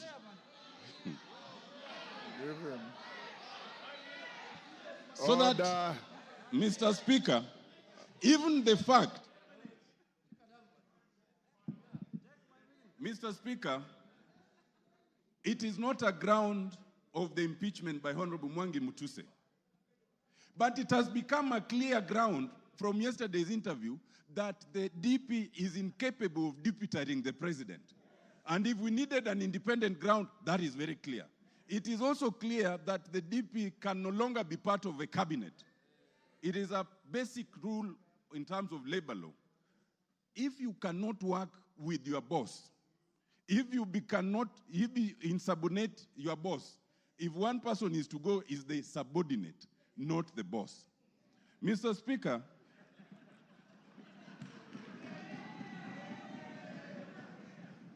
Mr. Speaker, I want to just close by addressing one issue, and it bears address. Some Kenyans, hello, Mr. Speaker, it is important to address this issue. Some Kenyans want us to divert attention from the impeachment that is before us. There's only one impeachment motion before us, and it's in respect of the Deputy President. Now, some people have said, Kufa Makanga, Kufa Dereva. Now, let me explain to you. First of all, when you say Kufa Dereva, Kufa Makanga, you must remember that in that bus there are passengers. And those passengers can die if you are reckless. In this case, those passengers are Kenyans. We as Parliament must navigate that issue so carefully that the passengers called Kenyans remain safe. Mr. Speaker, that is extremely important. Why? We are in a very unique position where we have a president and a deputy president, but we do not have an IBC. If anything happens right now, as we are going to, if we impeach the deputy president as we want to, as we need to, the position can be filled even without an IBC. But if there is no president and there is no deputy president, only the speaker can act for 60 days. Within those 60 days, there must be an election. We cannot currently have an election because we have no IBC. To have IBC commissioners, you need a president to nominate the board that will select them. Once the board is nominated and they propose a name, then the name must be forwarded again to us, and it's only the president who can nominate them. In other words, if you say Kufa Dereva, Kufa Makanga, you want absolute turmoil for all the Kenyans to die in that accident. That would be a very reckless act. Mr. Speaker, I am convinced, having looked at the Deputy President, having listened to him, that the Deputy President is not remorseful. He is not sorry for any utterances. He is not prepared to change. He is a man who must be saved from himself by impeachment. Thank you, Mr. Speaker. I support.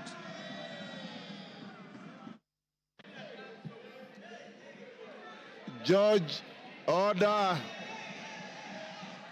George Morugara.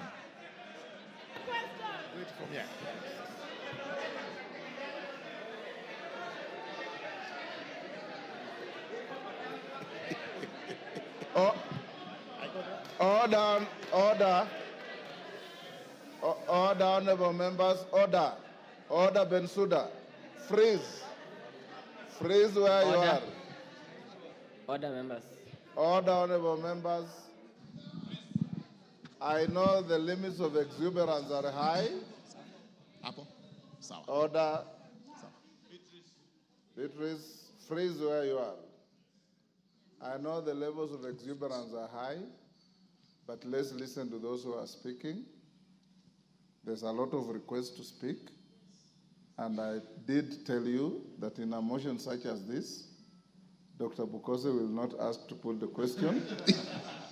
So let's listen to each other. Of course, the canned and band of debate cannot be ruled out in acknowledging good issues and disagreeing, but let's have some decorum. Those of you who speak, you have 5 minutes. If you can finish earlier, the better, so that many more can speak. Go on, Murugara. And members, when you are given permission to speak, if you wish to come to the dispatch box, do so. If you want to speak from where you are, do so. Thank you. Thank you very much, Mr. Speaker. Mr. Speaker, before I even state my position as regards this motion, it is important for me to express what the views of Kenyans are regarding this motion, and especially with a hindsight of the public participation that we did, and also from the public opinion which was communicated to Kenyans through an agency that conducts opinion polls. It is vitally important to remind Kenyans that through the public participation that we did on Friday and Saturday, it was overwhelming that Kenyans were in approval of the motion, and therefore we must respect their position. We must also remind Kenyans that an agency by the name TIFA has come up with an opinion polling, which again has indicated that Kenyans are in favor of the motion. Therefore, even as we debate today, even as we agonize over this motion, even as we consult the Honorable Mwengi Mutuse, as we have done from time to time, as regards this motion, it is quite clear that Kenyans are in favor of the motion carrying the day. I therefore respect the position of Kenyans, I respect the position of my constituents of Tharaka, and I do confirm that I rise to support the motion. That today, the motion that has been brought to this House to have His Excellency the Deputy President of the Republic of Kenya, the Honorable Rigathi Gachagua impeached, carries the day by a vote to be taken by the House. I must commend the Honorable Mwengi Mutuse, who is actually my Vice Chairperson in Justice and Legal Affairs Committee, for work excellently done. And repeat the position he has made, that we are not a court of law trying a suspect. We are a House of Parliament which is required to just consider whether the grounds advanced are actually substantiated. Do we have reasons to believe that the grounds advanced are substantiated? Having listened to the mover, having looked at the documentation, and I confess we have burnt midnight oil looking at this particular motion and the supporting documentation, these grounds are substantiated. Allow me briefly to just mention but a few. Ground number one, which is on dangerous divisions in the country, is propagated by the Deputy President. The Deputy President last night admitted and tried to qualify the admission that he had likened Kenya to a company. There is total difference between likening the government to a company and stating categorically that the government is actually a company. The Deputy President, in the clips we have watched, was candid in a statement to Kenyans that the government is actually a company and that each one of us has or does not have shares in that company. The net effect of this is, if you do not have shares, then you do not belong to Kenya. If you have shares, then you are more Kenyan than any other person who has lesser shares than you. This is the dangerous division which this House must frown against, and it must hold squarely against the Deputy President. The second admission he made, which is a very strong ground of this motion, is breach of collective responsibility. It has been clearly stated that the cabinet includes the Deputy President. The President is the the Deputy President is the principal assistant of the President. Having breached this doctrine of collective responsibility, and he clearly said he did so because he thought, in his view, in his opinion, it was unconstitutional to have decided the way they decided, clearly shows that the Deputy President is not able to work with the government in which he is mandated to work with. To have actually failed to assist the President so that you speak contra to what the President says is itself subordination, as we have actually been told. The net effect is that even if the Deputy President was actually to survive this impeachment motion, our question is, where would he work? He cannot work with the President because he made another admission that this motion actually has the nod of the President. We have not had any PG, we have had no meetings whatsoever regarding this motion, but he is convinced that the President has a hand in this motion. If that is the case and he survives, who will he work with? Who will be his boss? Number two, he says whatever they do in the cabinet tinkers on the unconstitutionality.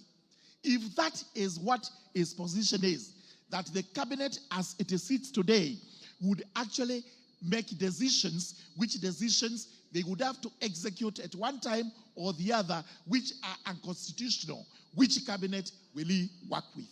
Therefore, it goes without gainsaying that the personality of the Deputy President, His Excellency Rigathi Gachagua, is untenable as far as the presidency is concerned and as far as the cabinet is concerned. 1 minute more. There has been an argument regarding the companies, and Honorable Mutuse has read out the companies, which nobody seems to know exactly why these companies were formed. Exactly what was the ulterior motive of forming these companies. But what I wish to point out regarding the companies, and what Kenyans should know, is that some of the properties under which the Deputy President aid, stating that these were properties of his late brother, are actually today his properties. Most important is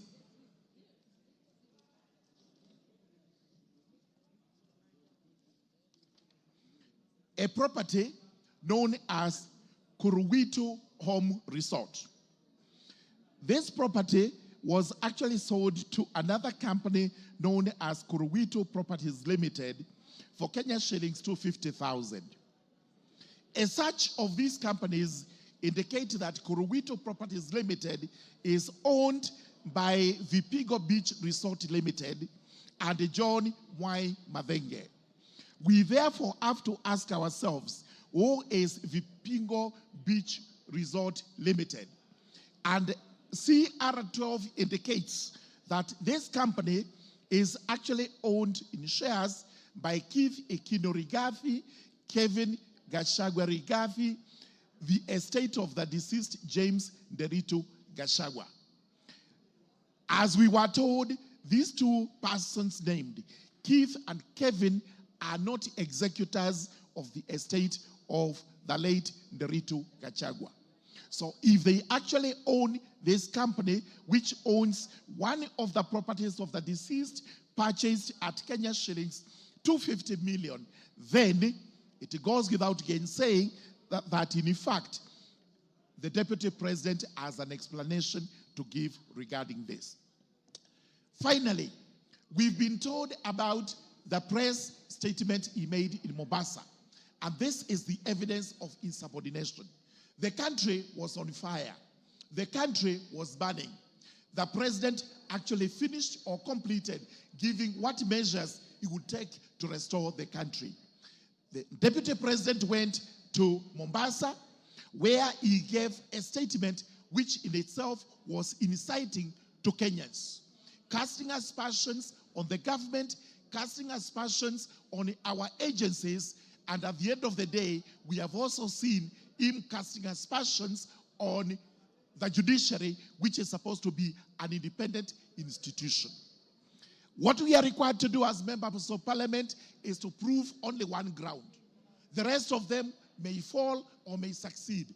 But I can assure you, out of the 11 grounds, there is cogent evidence that the deputy president has committed acts inconsistent with his office, acts which in themselves warrant this House to impeach him today as we go to the vote.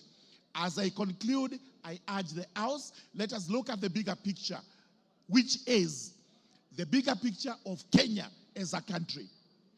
What we are doing is not to try and appease one person. We are trying to do this so that the country is saved.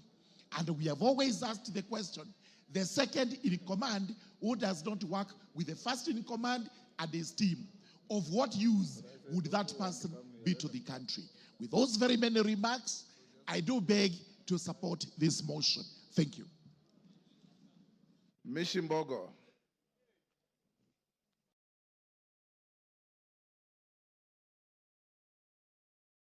Give her the mic.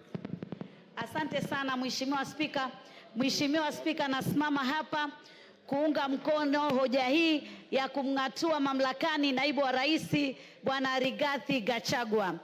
Na naunga mkono kwa sababu katiba yetu kifungu 159 imetupatia sababu mwafaka za kuweza kumng'atua naibu wa rais. Na sababu ya kwanza imezungumzia kukeuka katiba. Na nikiangalia Mheshimiwa Rigathi Gachagua amekeuka katiba, haswa nikiangalia kipengele cha 10 ambacho kinazungumzia maadili ya kitaifa.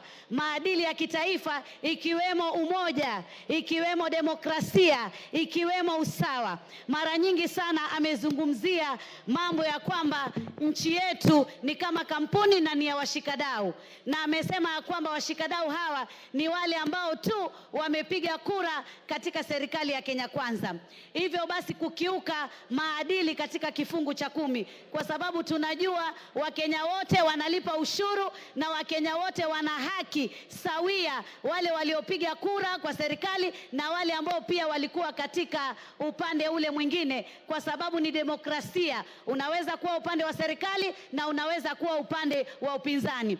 Vile vile pia tunaona katika kifungu 147 kinasema ya kwamba yeye atakuwa ni msaidizi mkuu wa rais katika serikali, na msaidizi mkuu pia atakuwa ni naibu katika zile kazi ambazo rais anazifanya. Lakini je, vitendo vyake vimeonyesha mambo hayo? Vitendo vimeonyesha ya kwamba yeye si msaidizi. Kuna wakati ule wa Gen Z, wakati rais ametoa hotuba hapa Nairobi ya kutoa mwelekeo wa kitaifa na jambo lile, yeye alikuwa Mombasa akitoa hotuba ambayo ilikuwa inazungumza tofauti na ile hotuba ya rais.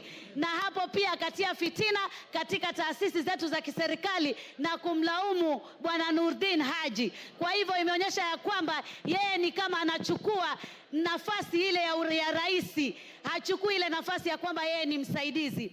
Vile vile pia tumeona ya kwamba naibu wa rais amekiuka katiba na kuwa amezungumzia utovu wa nidhamu kwa hali ya juu. Ile Kiingereza tunasema gross misconduct. Kwa mfano, aliita mmoja wetu Mheshimiwa Jematia na kumuita malaya. Unapoita mwanamke yoyote malaya, umeita wamama wote wa Kenya malaya. Sisi si malaya, sisi ni kina mama na sisi ni viongozi. Hatuwezi tukakubali naibu wa rais kutuita malaya. Akarudi akasema hawa wamama wa Mount Kenya ambao wako pamoja na mimi, hawa ni wamama, wote ni wamama wa rais, hawa ni wamama wake. Alikuwa anamaanisha nini?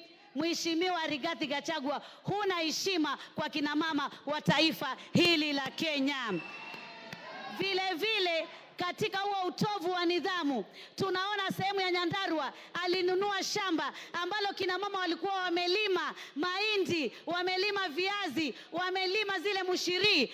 Alimweka pale MCA na wakavuruga hiyo chakula yote.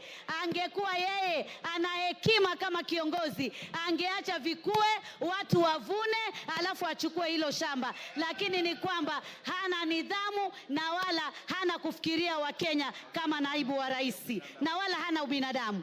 Vile vile pia sababu nyingine inakuwa ya kwamba ukikosa ufanisi, Kiingereza incompetence.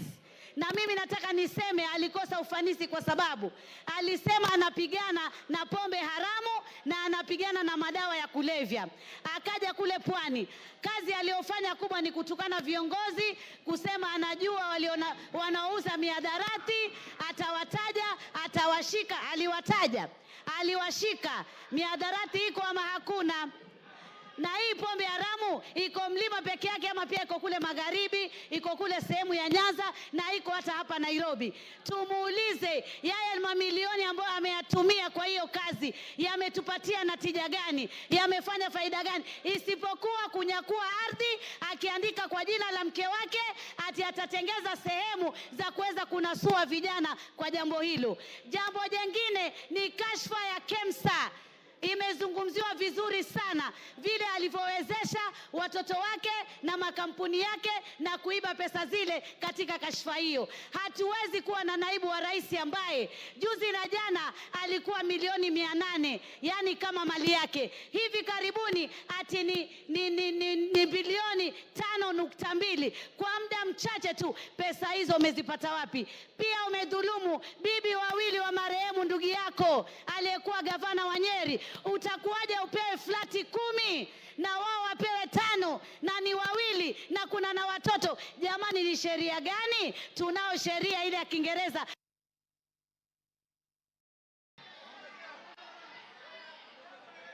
Give her 1 minute.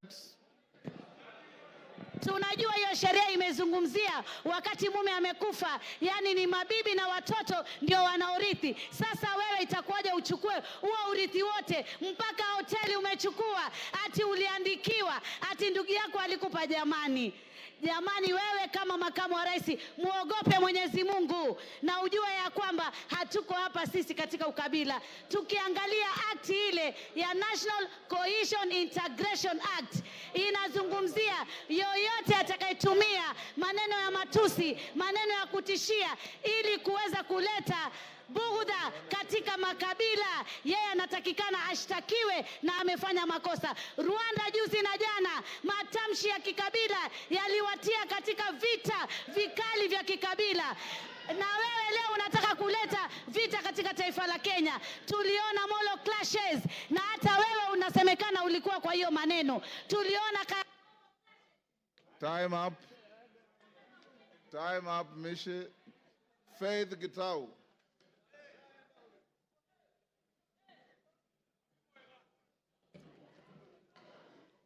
Thank you, Honorable Speaker, for according me this opportunity. And from the onset, I support this special motion. First, our supreme law of the land expects the presidency, which includes the president and the deputy, to be a symbol of national unity. In that case, the holders of that office are expected to portray a national image as opposed to an ethnic outlook. Honorable Speaker, our deputy president has been at the forefront in advancing a selfish ethnic agenda. For him, it is about his community and nothing more. After an election, Mr. Speaker, the government has to serve both those who voted for it and those who did not. It was wrong for the deputy president to advocate for shareholding in order to discriminate against the rest of the communities, which may create ethnic animosity against Mount Kenya region. As a county member of parliament, I think I have traversed this nation more than the deputy president. Secondly, Honorable Speaker, the deputy president, as the second in command, should act as a father figure to members of parliament and the community at large. Far from it, the deputy president, during his tenure, has been divisive and very egocentric. For him, it is about me, myself, and I. It is unfortunate that he has lowered the status and respect expected of such high office. Lastly, Mr. Speaker, when we went to the people urging them to elect this government, we gave them an undertaking that women must be respected. It is therefore, it disturbs me so greatly when the deputy president is at the forefront demeaning women in leadership, particularly those he perceives his enemies. He has no respect for women whatsoever. He has made a scathing public attacks on a woman High Court judge.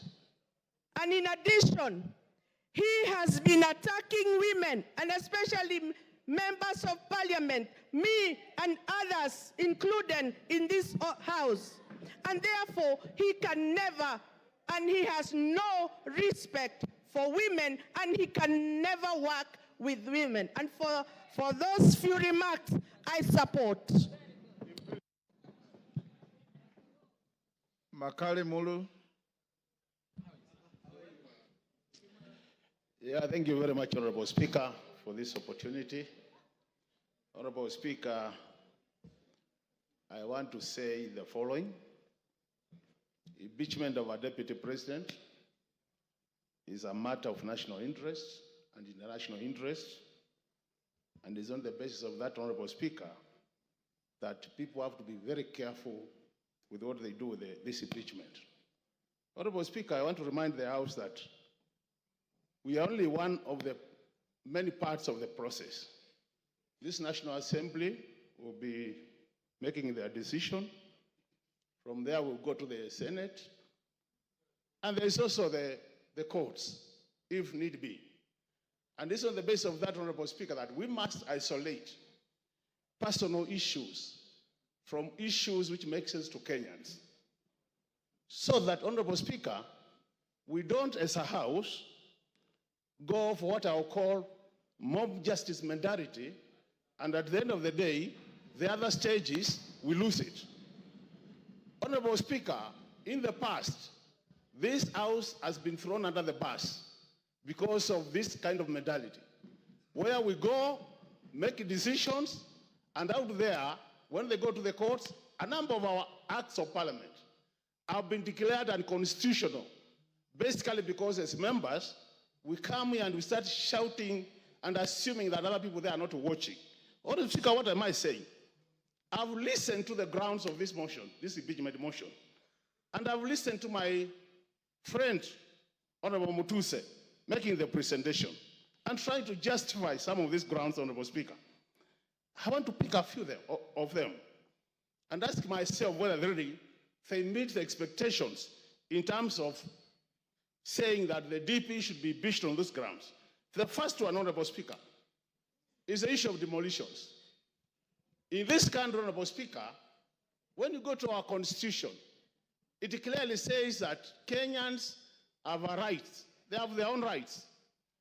And if the government has made a decision to carry out demolitions, looking at the hierarchy in terms of governance, the topmost person in terms of hierarchy is the president, is not the deputy president. So in a situation where a decision is made, and the deputy president says he doesn't support it, the question is, should you be harassing the deputy president or the president? Because the person who took the oath as the head of the executive is the president or the deputy president. So on the basis of those demolitions, Honorable Speaker, it is going to be very unfair to start saying it is the deputy president who is insubordinating the president, because at the end of the day, whose decision did carry the day? That's the question. The second issue, Honorable Speaker, is the issue of shareholding. Honorable members, let's be very honest with ourselves. We are all politicians. We have been voted in. We represent constituencies. How many of you can say that you are not practicing what is being explained in this motion? How many? Let's be very honest with ourselves. Let's be very honest with ourselves that most of you, majority of you, are doing exactly what is being said in this motion. It's only that don't say it publicly. That's the truth of the matter, Honorable Speaker. Honorable Speaker. Yes, Makali Molo, there's a point of order. Yeah, I have no problem, Honorable Speaker. Yeah. I hope I'll be saving my time. Mr. Speaker, on a point of order, my name is Steve Mogaka from West Mogrango. Is the member on the floor in order to speak about what I practice? What does he know about what I practice? Can he restrict himself to what he does and not start throwing aspersions on members of parliament as if he is in their minds and he is in their practices? He's not. Is he not out of order? Yes, Makali. Honorable Speaker, I really don't see any point of order there. I ignore and proceed. Honorable Speaker, the issue of the judicial officer who is being accused as one of the grounds for this. Honorable Speaker. Order, Makali. And Honorable Speaker. There's another point of order here. Point of order. Take your seat. Yeah. Give Farah the mic. Mr. Speaker, is the Honorable Makali, somebody I have a lot of respect for. In order to compare a member of parliament who represents a constituency and the functions of that member and somebody who is the deputy president of the Republic of Kenya who represents the four corners of this country, and say that because the members of parliament go and develop, my presumption is that he thinks the CDF funds for one constituency cannot be taken to another constituency. But that's a different thing when it comes to national resources and the deputy president of the Republic of Kenya. Makali, wind up, your time is up. You know, Honorable Speaker, I have this honor just to delay me not to say what I wanted to say, Honorable Speaker. I can see a very deliberate move to curtail me from saying what I want to say. Do you want Honorable Speaker, from Nimrod Mbai? Honorable Speaker, you know the thing is, Honorable Speaker, and Honorable Speaker, you need to protect me on a serious. You have been protecting everybody who has spoken. Unless also, Honorable Speaker, you're on the same side of those who are supporting. Because on a serious, Honorable Speaker, I don't think it's fair. You have been protecting everybody else. You can't protect. Order, Honorable Makali Mulu. Order, Honorable Makali Mulu. You've been sitting here since we started. Order, Makali. Not a single previous speaker attracted a single point of order. If any came, the speaker will allow it. Not a single person raised a point of order. In fact, I'm being gracious by asking you, Nimrod Mbai wants to inform you, do you want this information? If you don't want it, you go on. But for you, order, Makali Mulu. You know, when you lose your cool, you also lose the argument. So just be composed, say your bit. The speaker has no dog in this fight. Just say what you want to say, finish, and we give space to somebody else. And any member who wants to stand on a point of order, it's within your standing orders. He has said he doesn't want your information. Go on. You know, Honorable Speaker, with all due respect, people have been making their contribution here since morning. Nobody has been shouting point of order. So, and it's my democratic position to oppose the motion. Order. Honorable Speaker. Go on. Honorable Speaker, I've been elected by the people of Kitui Central to come this house 3 times. And nobody can assume that I cannot make my contribution. Honorable Speaker, I've been saying, on the matter of judicial officer. Wind up. The judicial officer has been accused of corruption-related matters, Honorable Speaker. And there is a court case, or as we are speaking. Are we running away from accountability as a country? When do we allow the courts to do their work up to the conclusion that as a House, we want to make this as a ground for impeachment, Honorable Speaker? This is what we are saying. There is separation of power, Honorable Speaker, and we should respect that. The other thing, Honorable Speaker, the India of officers has been called by the DP. Just called. How many of us here since morning have been called by the President? How many of us here since morning have been called by the Deputy President, pleading with us to either support or oppose? Can you be impeached on that note? On a serious note, we need to be. I'm saying, Honorable Speaker, from where we are seated as a House, you go for mob justice mentality, you lose it at the top there, you are trying to reduce the credibility of this House to the lowest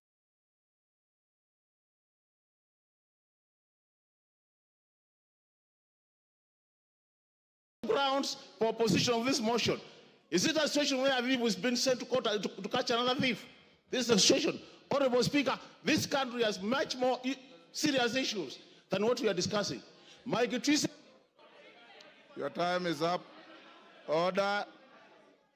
I will now order. Take your seats. Order.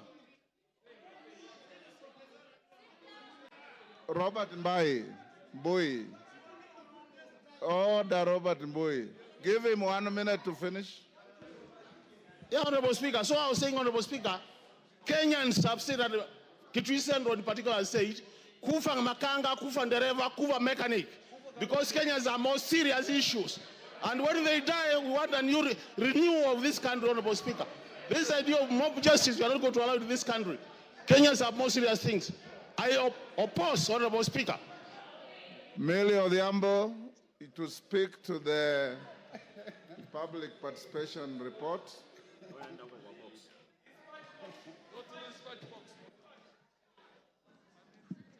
Thank you, Mr. Speaker, for giving me this opportunity. Mr. Speaker, I was just wondering if after speaking to the public participation, that I could also just make my contribution. You have 15 minutes within which you have to speak to all those. Okay, thank you, Mr. Speaker. Mr. Speaker, I'll try. Mr. Speaker, earlier on in the morning, I had tabled before the House. I am, is it vertically challenged? You are loud enough. Go on. Thank you, Mr. Speaker. Mr. Speaker, I was indicating that earlier in the morning I had presented a report of a public participation on the proposed removal from office by impeachment of His Excellency Rigathi Gachagua, EGH, the Deputy President of the Republic of Kenya. Honorable Speaker, this is following the notice of a special motion by Honorable Mwengi Mutuse and in line with Article 1182 of the Constitution. Mr. Speaker, consequently, the House Business Committee approved a public participation program across all 290 constituencies, and I present on behalf of the House Business Committee. Mr. Speaker, I'll speak to the issue of the legal framework of public participation. And Mr. Speaker, Article 10.2 of the Constitution provides for the participation of the people as one of the national values and principles of governance. Mr. Speaker, Article 118 of the Constitution requires Parliament to ensure public access and participation of the people in its affairs. I will not go to the details, and we can read it for ourselves because of time. Mr. Speaker, I wish to note on my own behalf that in quasi-judicial proceedings like this, public participation is not really necessary, even though the courts are pronounced that they are. In my view, they are not actually necessary in quasi-judicial processes like this, because, Mr. Speaker, it's almost like saying that the judiciary needs public participation in making their decision. Having said that, Mr. Speaker, I also want to speak to the issue of timelines. And, Mr. Speaker, Parliament has spoken very clearly on the issue of timelines, understanding Order 64.2.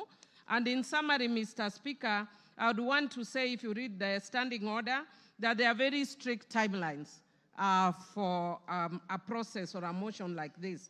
And, Mr. Speaker, in setting the period, the National Assembly was guided by the need to preserve the overarching constitutional principle of acting without unreasonable delay. The special motion for removal from office by impeachment of the Deputy President was therefore processed in accordance with the timeline sets out under Standing Order 64. Mr. Speaker, in buttressing the necessity for expedited consideration of special motions, previous speakers of the National Assembly of Kenya expressed themselves on the question of timelines for considering special motions by the House when the special motions were filed proposing the removal by impeachment of the then cabinet secretaries, Honorable Anne Waiguru, Honorable James Macharia, Honorable Kaimenyi, and more recently, Honorable Mithika Linturi. In all the foregoing instances, the Speaker emphasized the need to dispose of a special motion as soon as is practicable to remove the anxiety of hangman's noose from the neck of a state officer proposed for impeachment. Mr. Speaker, you have seen the level of anxiety that the Deputy President has undergone, and indeed when he was actually giving the press statement yesterday, he was almost in tears. And that is why the House hastens the process so that the emotional turmoil is lessened having gone through this process, Mr. Speaker. Mr. Speaker, the Clerk of the National Assembly published advertisements on the 2nd, 3rd, and 4th of October and invited written submissions via hand delivery, post, or email until the 5th of October 2024. Mr. Speaker, all these were also advertised on the 4th of October and extended to the 5th in each constituency. To assist in this exercise, a public view template was made available to the public in both English and Kiswahili to guide submissions. On the 3rd and 4th of October 2024, 40,000 copies of the public view templates were also circulated as newspaper pullouts. This template was designated to provide clarity and precision in responses, whether for or against the motion. Number 2, to supplement other means of public input. And 3, to ensure both qualitative and quantitative feedback was captured, which is actually as has been directed by the courts in the past. Mr. Speaker, I just want to indicate that many means were used, including radio, TVs, and other means to publicize this process, including Twitter, or formerly, currently X, or formerly Twitter, and Facebook pages.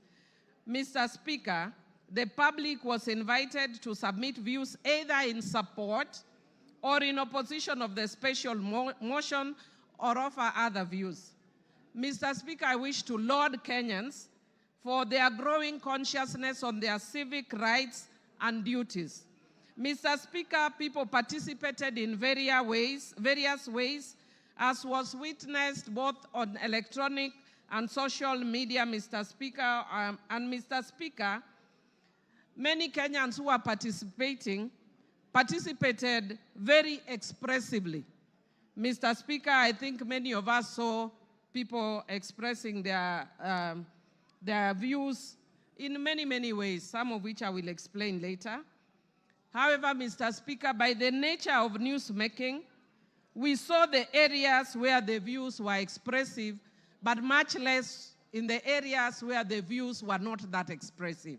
Mr. Speaker, if you look at the report, and I want to download the parliamentary team, they have even captured photos of members of the public giving their views in constituencies very peacefully. But Mr. Speaker, as I want to repeat, that by the very nature of newsmaking, what we will see are the dramatic scenes. And those we saw, I don't think it is shame as such, it's their right and they can share. Mr. Speaker, I wish to indicate that I wish to report that based on all that, over 200,000 responses were received, of which 65.1% supported the motion, while 33.81% opposed the motion, and 1.09% offered neutral or other alternative views. Mr. Speaker, some of the members in contributing have actually alluded to some of those alternative views. I've heard the speaker right before me talking about the issue that Kenya has very many pressing issues. Mr. Speaker, indeed it is true, Kenya has many pressing issues, and as a House, we are already seized of those issues and are indeed already dealing with some of those issues. One of those issues that the Parliament has raised is the issue of education, the education system, and we have called the CS for Education more than 2 times to deal with that issue. Again, on the health issue, we have also invited the CS for Health amongst other officials. So indeed, the House can chew and walk at the same time. Mr. Speaker, when a motion is brought of this magnitude, Parliament, by its own standing orders, must stop everything else and give priority to this motion. And that is why Parliament stopped all its business on Thursday and focused on this, and all members of Parliament went to their constituencies to deal with this issue. Mr. Speaker, I wish to indicate that given that this is a very special public participation process, a first of its kind, Mr. Speaker, since the Constitution was promulgated, there were some challenges, but which did not affect the overall product of public participation. Mr. Speaker, some of those challenges were as follows. Mr. Speaker, there was political interference at public forums such as Bomas of Kenya and Murang'a. Mr. Speaker, there was violent disruptions in areas like Olkalau, Kipipiri, and Nyeri Town. Mr. Speaker,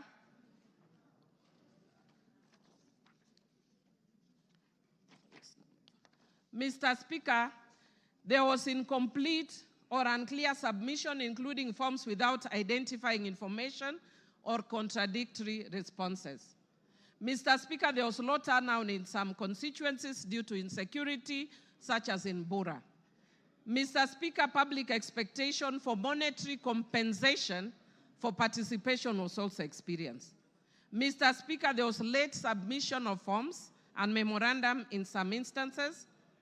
There were threats of violence towards officers and inappropriate language in some email submissions. And Mr. Speaker, there was pressure from some constituencies such as Olkalau and Kipipiri for officers to declare results prematurely.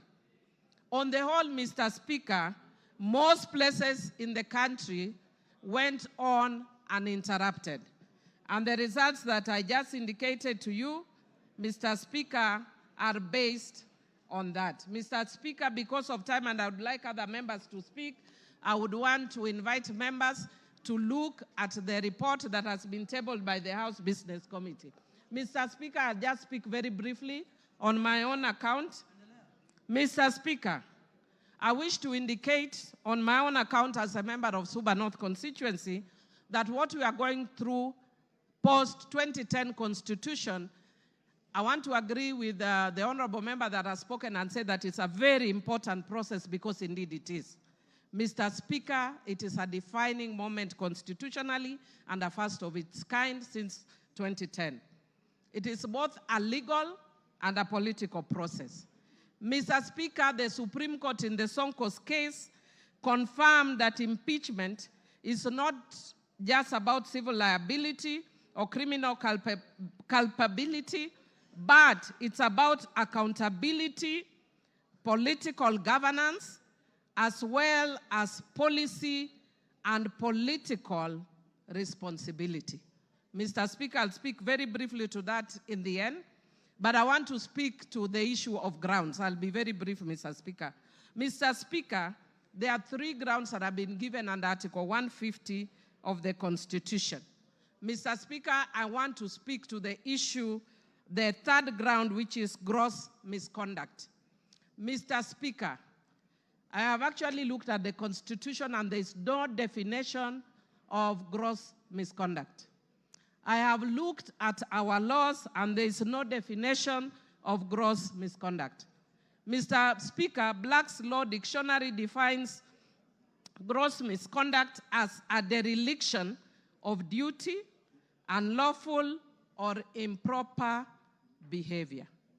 Mr. Speaker, on that account alone, virtually every ground that has been stipulated here would amount to gross misconduct. Mr. Speaker, speaking as a governance expert, perhaps it's one of the areas we may want to change in future in the Constitution. Because I was saddened when Nancy Baraza was removed from office for just touching somebody's nose. Only. Even pinching. Yeah? Touching somebody's nose. So, Mr. Speaker, what I would like to say, Mr. Speaker, is based on these grounds, it is easy to impeach. Mr. Speaker, if you just had me 1 minute, please. Mr. Speaker. Okay, you have 1.5. Thank you, Mr. Speaker. Mr. Speaker, I would just want to say that I've been by nature, I know I'm a very tough person, but by very nature, I'm also very empathetic.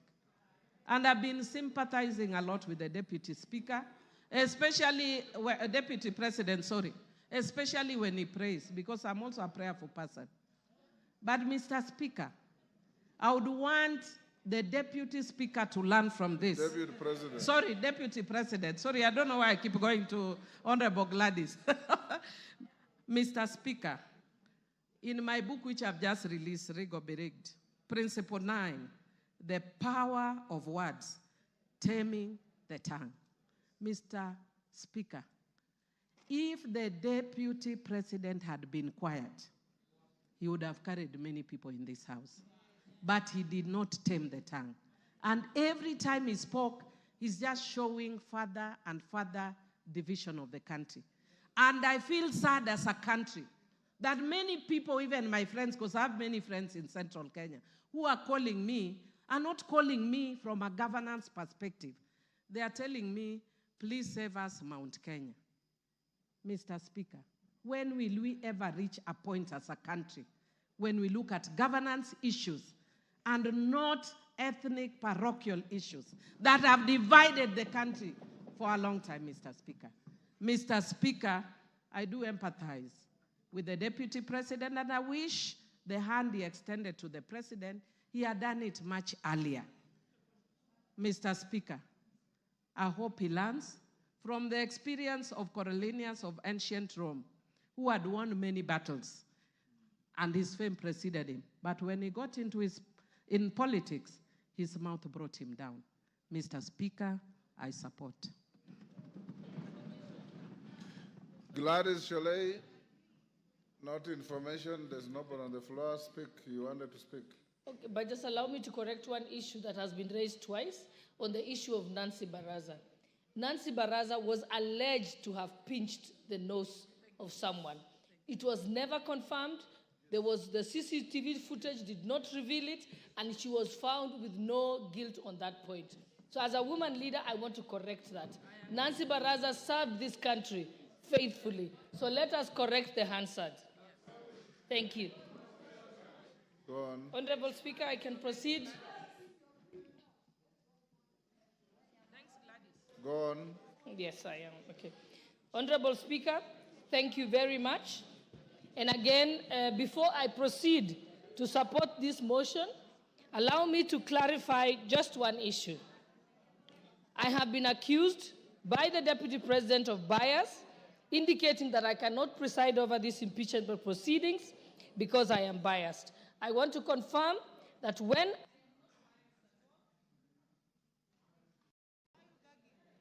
Okay, thank you. I want to confirm that I'm not biased at all. When I made the statements that I did make, I made them as Member of Parliament for Uasin Gishu County and not as a deputy speaker sitting on the speaker's chair. You can only accuse me of bias if I make those statements from the speaker's chair. I am first a member of parliament before I am deputy speaker. If the law contemplated a situation where I am gagged as deputy speaker, I would have been expected then by that law to resign like the substantive speaker does in that case. And therefore now I want to proceed to go on to support the motion, speaking as an ordinary member of Uasin Gishu County and not as deputy speaker. I have a few points to point out. The deputy president has been engaged in various conducts that meet the threshold for impeachment. One, on numerous occasions, he has insisted that Kenya is a company of shares, and this is contrary to the Constitution, Article 10, and also our national values. I also want to bring attention of the House that he has contravened his oath of allegiance. When he took his oath of allegiance, he says, in full realization of the high calling, I assume as Deputy President of the Republic of Kenya, I swear and affirm that I will be faithful and bear true allegiance to the Republic of Kenya. The oath of allegiance does not mention Murima, it does not mention Mount Kenya. He bears allegiance to the Republic of Kenya, not to his wife and not to his sons. So he has gone against his oath of allegiance. I also want to go on to refer to the press conference that the Deputy President held in Mombasa on the 25th of June, 2024. In that particular press statement, he distanced himself from the Finance Bill 2024. As a member of cabinet, in his position as Deputy President, he is collectively responsible for all the decisions that are made in cabinet, and therefore, in distancing himself, he violated Article 153 of the Constitution. The Finance Bill, as we know, is the overarching legislative document that underpins the revenue-raising measures for the executive in order to achieve its programs. If the Deputy President did not agree with the decision of Cabinet on the Finance Bill, he ought to have held his peace and his tongue or resigned as a member of the Cabinet. There is no two ways about it. And furthermore, by the mere fact of holding a presser at a time when the country was in crisis, when the President has addressed the nation, he went on to have his own one-man show of a presser. That is the greatest definition of gross misconduct. It is pure insubordination. No one can do that. It is unthinkable for a principal assistant to contradict the principal. If you want to contradict the principal, you resign your position and go and contradict them from outside. Thirdly, the Deputy President also distanced himself from the activities of the Nairobi Rivers Commission and claims that the activities were undertaken contrary to the law. The work of the commission was again endorsed by Cabinet. The government followed laid down laws regarding eviction and resettlement of members of the public. The Deputy President knows that this has been a crisis in this country and in contravention of the laws by having people living by the riparian zone. And in this year, people had actually died. And in order to prevent further deaths in future, Cabinet, in its wisdom, decided to relocate the members of the public. And again, he again failed to take collective responsibility with Cabinet, did not resign, but went on to countermand the decisions that had been made in Cabinet. Furthermore, he has taken an oath of secrecy and therefore cannot publicly divulge what was decided in Cabinet.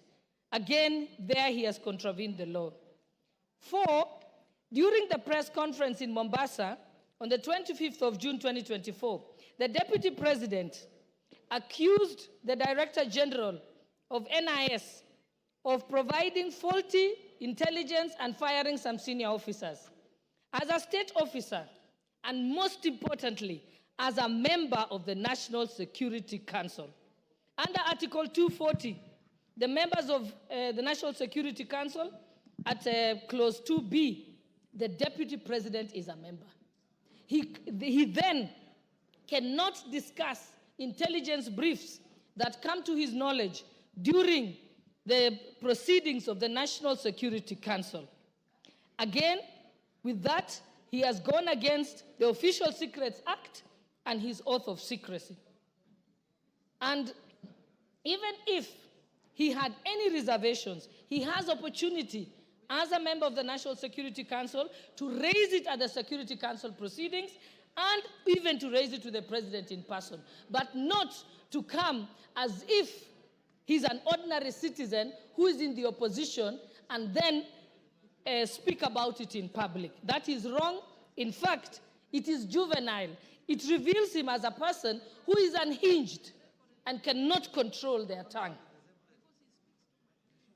5, during the rally in Githurai, Nairobi, which was presided over by the Deputy President, with some members of Parliament present, he was involved in leading chants that said, Ruto must go. Ruto is a one-term president. He never denounced those statements. What that amounts to is that he is guilty of treason and other allied offenses. That is the Penal Code, Section 40. And I will read it out, just that there is no doubt. It says that any person owing allegiance to the Republic of Kenya or else of Kenya, if they compass, imagine, invent, devise any deeds with the intention of the death, the maiming, the wounding, the imprisonment, or restraint of the president is guilty of treason. So Rigathi Gachagua is guilty of treason. And it also amounts to gross misconduct. So the Deputy President cannot therefore expect to remain in his office as Deputy President when his party to efforts to remove the President, to undermine the President, and to campaign against the President. His tenure as a principal assistant is not tenable by any interpretation or meaning. And 6, during his appearance in church in Meru, the Deputy President insinuated that if he is removed, the tribes of Kenya who are native to the Mount Kenya area will revolt and be violent. Again, that is treason and other allied offenses. And he also goes against the National Cohesion and Integration Commission Act with his utterances that relates to ethnic profiling. And even as late as yesterday, if I had any doubt in my mind that Rigathi Gachagua must be impeached and removed from office as Deputy President of the Republic of Kenya, he made it very, very clear yesterday. Yesterday, he went on to disclose details of the Kenya Kwanza pre-election pacts. This is contrary to non-disclosure agreements that were signed by parties. And without any due regard to these non-disclosure clauses, and without seeking consensus from other principals who are party to those pacts, he went on to sing like a parrot on national television. That is unbecoming behavior of a person who holds an office as high as that of the Deputy President of the Republic of Kenya. And lastly, I want to point out that all the violations that I have set out in support of this motion were brought upon and the evidence said by the Deputy President himself. This is not from anywhere. It's from his own very utterances. Practically, this is what the Deputy President has done. He has dosed paraffin on himself And he has lit the match all by himself without the help of anybody else. And so he has only himself to blame. I support this motion. Thank you, Honorable Speaker. Adan Kainan. Thank you, Mr. Speaker. Mr. Speaker, from the onset, allow me to thank the Honorable Mutuse for being courageous, for being focused, and I'm sure in the annal of the history of this country, Mr. Speaker, and the history of the 13th Parliament, Mr. Mutuse, you will be appreciated. Mr. Speaker, having said that, I've also gone through this impeachment clauses, Mr. Speaker. The 11 clauses, Mr. Speaker, are cogent, are rich in evidence, Mr. Speaker, and clearly demonstrate the actions, the omissions, the commissions of the Deputy President. Mr. Speaker, I've had an opportunity to reflect, because there's one thing that the DP has been using, that is a truthful man. I went back to the ironic definition, how a truthful man is supposed to be described in the Bible, in the Quran, in the civil society, Mr. Speaker. And in those definitions, Mr. Speaker, I have missed an iota of resemblance on anything that I can associate with those actions and the activities of the Deputy President, Mr. Speaker. Mr. Speaker, these clauses, we are a member of Parliament. We as members of Parliament, Mr. Speaker, our work is to protect the Constitution. Our work is to oversight, and our work is to do one of these things that have been demanded today by this impeachment, Mr. Speaker.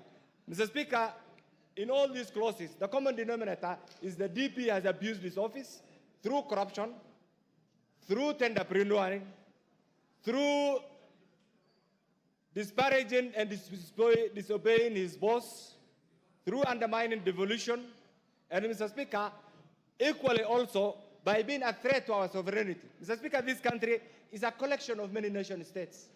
The Kikuyu nation, the Somali nation, the Luya nation, and this is what we are proud of, Mr. Speaker, and this is what constitutes the sovereign Republic of Kenya, Mr. Speaker. Mr. Speaker, the other day, and I want to repeat this, and you will excuse me for saying this country has a very rich history. In 1982, one gallant son from northern Kenya called Gerald Mahmoud saved Kenyans from militarism. And I think we all appreciate it. He's still alive. Mr. Speaker, in 2007, another general by the name General Muhammad Ali saved the Kenyans from the effects of the socio-political turmoil of 2007. And Mr. Speaker, the post-election violence. In 2024, another son from that region, Nurdin, has also saved this country from the effects and activities of Rigathi and his cohorts, Mr. Speaker. Mr. Speaker, that doesn't take away the contributions of many other Kenyans. Mr. Speaker, in all this, what I have gathered, and we have been in Parliament together, we are doing a favor for Rigathi. We are doing a favor for the executive, members of the executive. We must save Rigathi from the members of the executive, the other members, because he's a threat to their continued performance of their job, Mr. Speaker. We must also save Rigathi from the members of the judiciary because he keeps on attacking them, Mr. Speaker. We must also save Rigathi from the members of the legislature because he attacks them, Mr. Speaker. We must also save Rigathi from the 47 tribes, Mr. Speaker, because he keeps on attacking them. Mr. Speaker, we must also save Rigathi from the remnants of Mau Mau because he keeps on abusing their name, Mr. Speaker. We must save Rigathi, Mr. Speaker, because he abuses our ladies, Mr. Speaker. Mr. Speaker, we must also save Rigathi from the people of Mount Kenya because he abuses their names and he wants to have them collide with other Kenyans, Mr. Speaker. Mr. Speaker, isolate them, Mr. Speaker. And finally, on that aspect, we must save himself because last night, when I watched that teleprompter-driven press conference, Mr. Speaker, one thing that came to my mind is he was incriminating himself, Mr. Speaker. Mr. Speaker, in all this, we have a president who has applied all his gingerly approach in managing the affairs of this nation, Mr. Speaker. And Mr. Speaker, what is coming to mind is we have a DP who in every statement that he utters abuses, uses the Constitution wrongly, threatens, and demeans everybody. And it's because of this, Mr. Speaker, that we as a parliament, we must go in history and support this impeachment, Mr. Speaker. Mr. Speaker, finally, you have ruled on this. And I don't want my colleagues here actually to be threatened. What you are doing is right. Is this within your legislative right, Mr. Speaker, for those of us who have elected to support this by appending our signatures, should also be available to vote today in our numbers to impeach Rigathi, and by doing that, we'll be saving Kenya. I support, Mr. Speaker. John Makali.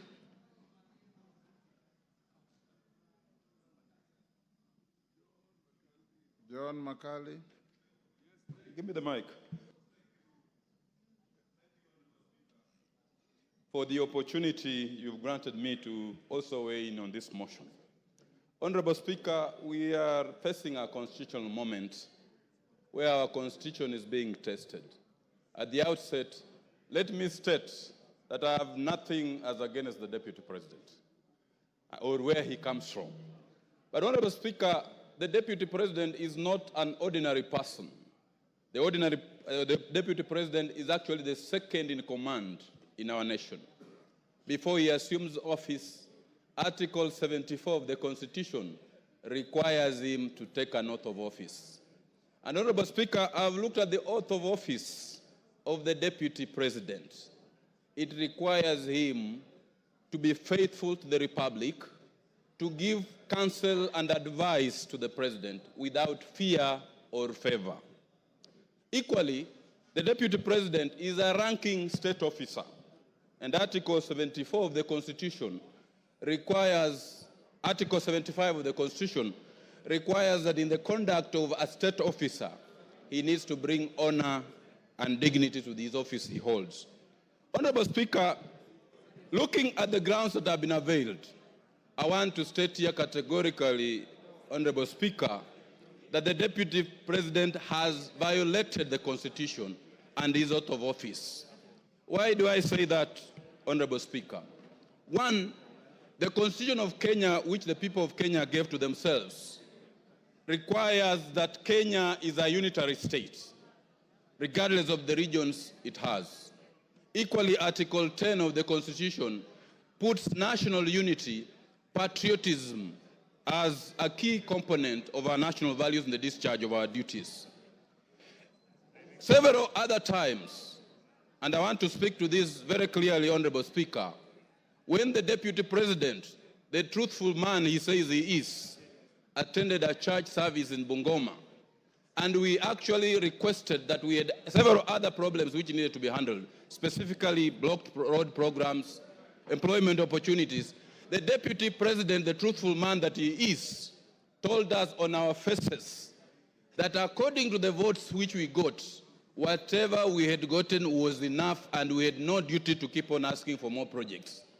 That is the Deputy President who is supposed to be the principal assistant to the President and who is supposed to portray national unity.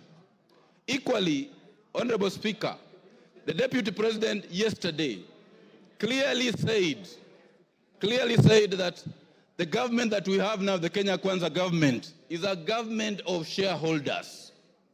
Because he said the government was formed because of shareholding agreements. Once you become a Deputy President, you are the face of national unity. He cannot really keep invoking the promises which were made, the agreements which were made prior to the government being formed. What will happen to those other countries, other areas which are not part and parcel of those particular agreements that were alleged to have been made? Equally, Honorable Speaker, the Deputy President has committed an offense, or is reasonably expected to have committed an offense. When he was asked in his visits which he makes throughout the country, he stated that he visited Keyo Marakwet, he visited other parts of the country, and he has been given animals. And those animals, he has kept them at his home, and he now has a herd. Article 76 of the Constitution clearly indicates that when you receive a gift or a donation, you are supposed to donate it back to the Republic. You don't keep it up as your reward at home. So looking at this, Honorable Speaker, the Deputy President of the Republic of Kenya has committed a corruption offense for which he needs to go home.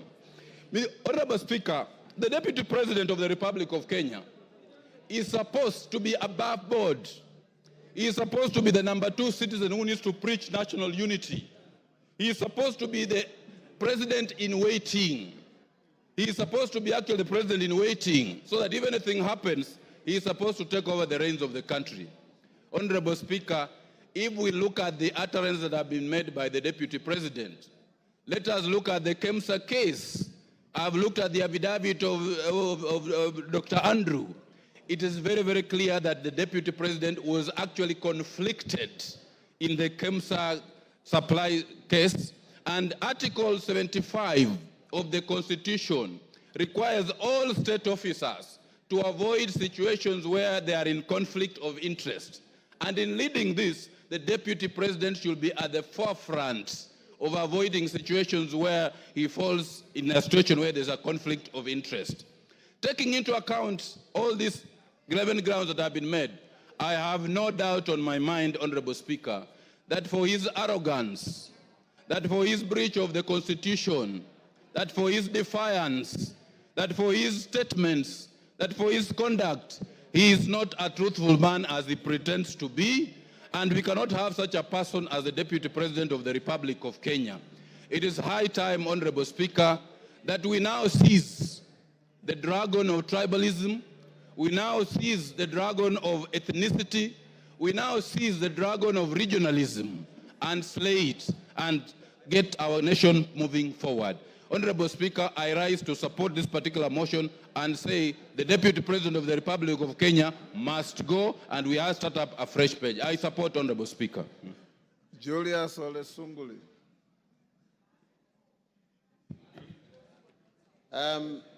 Mr. Speaker, I come from an older period, being a member of KANU, and having served in the KANU government. And I find some things rather difficult to understand. Because, Mr. Speaker, this position of Deputy President is a new one. It came in 2010. The position of Vice President had very, very good gentlemen. I still recall the way the office was occupied by the Honorable, unfortunately late, George Saitoti, Kijana wa Malwa, and indeed, the fine gentleman that we have in politics now, Honorable Kalonzo Musyoka. Those people, Mr. Speaker, understood their job. If I were to stand today and accuse the Honorable Rigathi Gachagua, I would accuse him of only one thing. He does not get it. This particular job, he does not know the job description of a deputy president. For one, Mr. Speaker, the Constitution of Kenya says that there shall be a president. And then that president will be assisted by a deputy president. Now, assisted by a deputy president. That means, Mr. Speaker, that our Constitution foresees a situation where we have one driver and one makanga. And one is not trying to do the job of the other. Now, how did we get into a situation, Mr. Speaker, where we now have two bosses in the country? We have the president who is the boss, and we have the deputy president who says he's also the boss. Now, if there is something that we have to do in this house is to resolve that dispute. The country cannot run when we have... Give Wamchomba the mic. Yes, Mheshimiwa. Mr. Speaker, I rise on a point of order to just ask whether the word makanga is parliamentary. I just need a clarification. The word makanga, whether it is parliamentary language. Is the member in order to use that kind of language today? Honorable Wamchomba. Order. Yes, Millie. Yes, Millie. I don't know if Honorable Sunkuli has allowed me to inform you. Yes. Yes, Mr. Speaker, I just wanted to inform Honorable Sunkuli that you can use those words so long as you put in inverted commas, because you are reporting.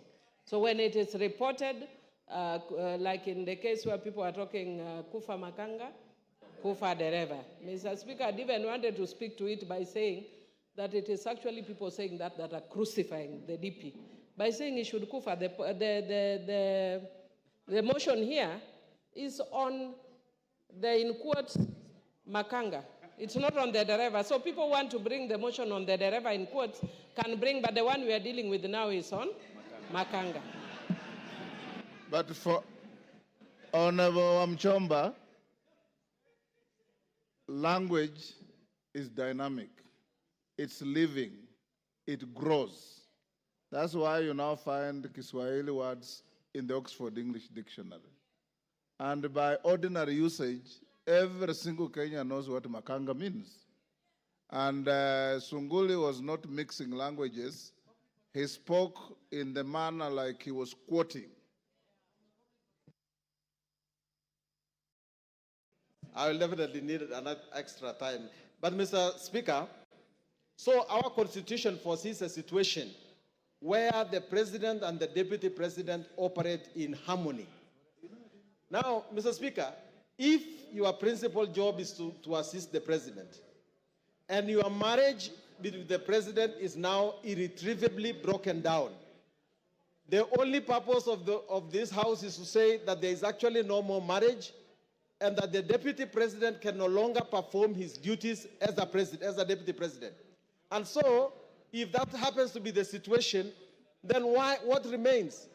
I remember the late President Moi telling us that the problem with Africans is that they don't resign until they are kicked out.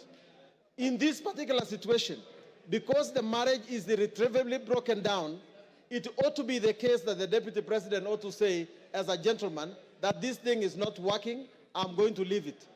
He has said that this is like a company.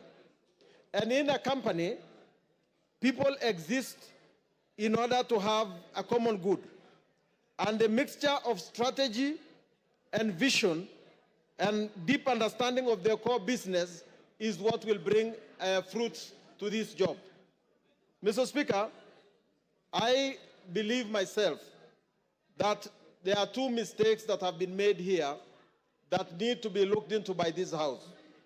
One is that the Deputy President ought to believe in the Republic of Kenya. Because if I look at the number of times, if I Google the number of times the Deputy President has pronounced the word Mount Kenya, and the number of times he has pronounced the name Kenya, the number of times he has said Mount Kenya are more than the times he has said Kenya. A person who takes the oath to be the Deputy President of Kenya must be a person who pronounces the words Kenya more than the one person who pronounces the words of his region. Patriotism. And secondly, the person must actually believe in his boss and must... Give him 1 minute. Mr. Speaker, if your core business is to work for your boss, you must believe in him. If you don't believe in him, what are you doing with him? The second thing is that you must believe in Kenya. If you don't believe in Kenya, that you believe that your responsibility is to look after the shares of your side of Kenya, then what are you doing with the rest of the country? Mr. Speaker, I want to finish by urging that next time we appoint a deputy president, next time the president appoints a deputy president, let him understand that that is a serious business. You must appoint a person who will actually understand that he's going to be a president if something bad happens. Don't do it just because he brings votes. Let us be serious about this responsibility, because that is where we are going wrong. Someone is saying that he qualifies just because he brought in the votes, not because he can actually appeal to the rest of the Kenyans and can be trusted by the rest of Kenyans. I therefore, Mr. Speaker, vote to impeach. Osoro. Thank you very much, Honorable Speaker. Honorable Speaker, from the onset, I want to state that I support this motion entirely without putting or proposing to put a comma or full stop on any ground that has been placed here, Honorable Speaker. Honorable Speaker, I want to remind the honorable members that Clinton was almost impeached, or the impeachment attempt against Clinton in 1998 was out of the Monica Lewinsky. Read your history properly. He was actually impeached. Exactly. Monica Lewinsky matter. Of course, it was overturned later by the courts and other issues, but I'm saying it was out of that scandal, the very small scandal of the sexual scandal in White House. Honorable Speaker, I want first to start by proposing this question, Honorable Speaker, to honorable members. How would you feel that when you eventually transit to the next world, you are dead, that your brother or the person that you choose to entrust to take care of your wife and your children's property decides to start using those property for his own personal use? As members, how would you feel that? That is the question that honorable members should be making, should be answering themselves before they vote today, later today, Honorable Speaker. Honorable Speaker, the late Governor Rigathi Gachagua passed on 24th of February 2017. Between 2017, Honorable Speaker, to 2024, it is indeed true that the late governor then, amongst Mwai, Madenge, and Joroge, he entrusted Mr. Rigathi, the Deputy President, as the executor of his will. But, Honorable Speaker, between 2017 and 2024, the property that, and this is, Honorable Speaker, is in the documents that Mwengi Mutusa has shared, Honorable Mwengi Mutusa has shared with us and tabled in this House, that between 2017 and 2024, he's been able to alter or tamper with those companies, make himself directors in some of those companies, transfer some of those properties to himself, disinherit some of the beneficiaries, the kids of the late, and put them to himself. And then one particular case, Honorable Speaker, is the Olive Garden Realtors, Honorable Speaker, that was actually altered on 2nd of March 2022, using the position of power to his own advantage, Honorable Speaker. How can you explain that? He'll then tell you, Honorable Speaker, that I bought, it's willing buyer, willing seller. Really? Does it mean that all your money that you've acquired, which is also questionable, the only property that you could identify is the property that is under the care or is supposed to help the family and the widows of your late brother? How wicked can we be? Then you come in full glare of camera and tell the members of the public that please let my brother rest in peace. I decided to hold this property in trust for them, when the brother, the kids, the widows, and the daughters and sons of the late are languishing in poverty and complaining and crying. It is total shame. You cannot use your position for that. Honorable Speaker, these are practical examples, and I'm telling honorable members to acquit themselves and go through ground 7, Honorable Speaker. It is actually on page 16 to 30. This is nothing but gross violation of the law, Honorable Speaker, taking advantage of their own power, Honorable Speaker.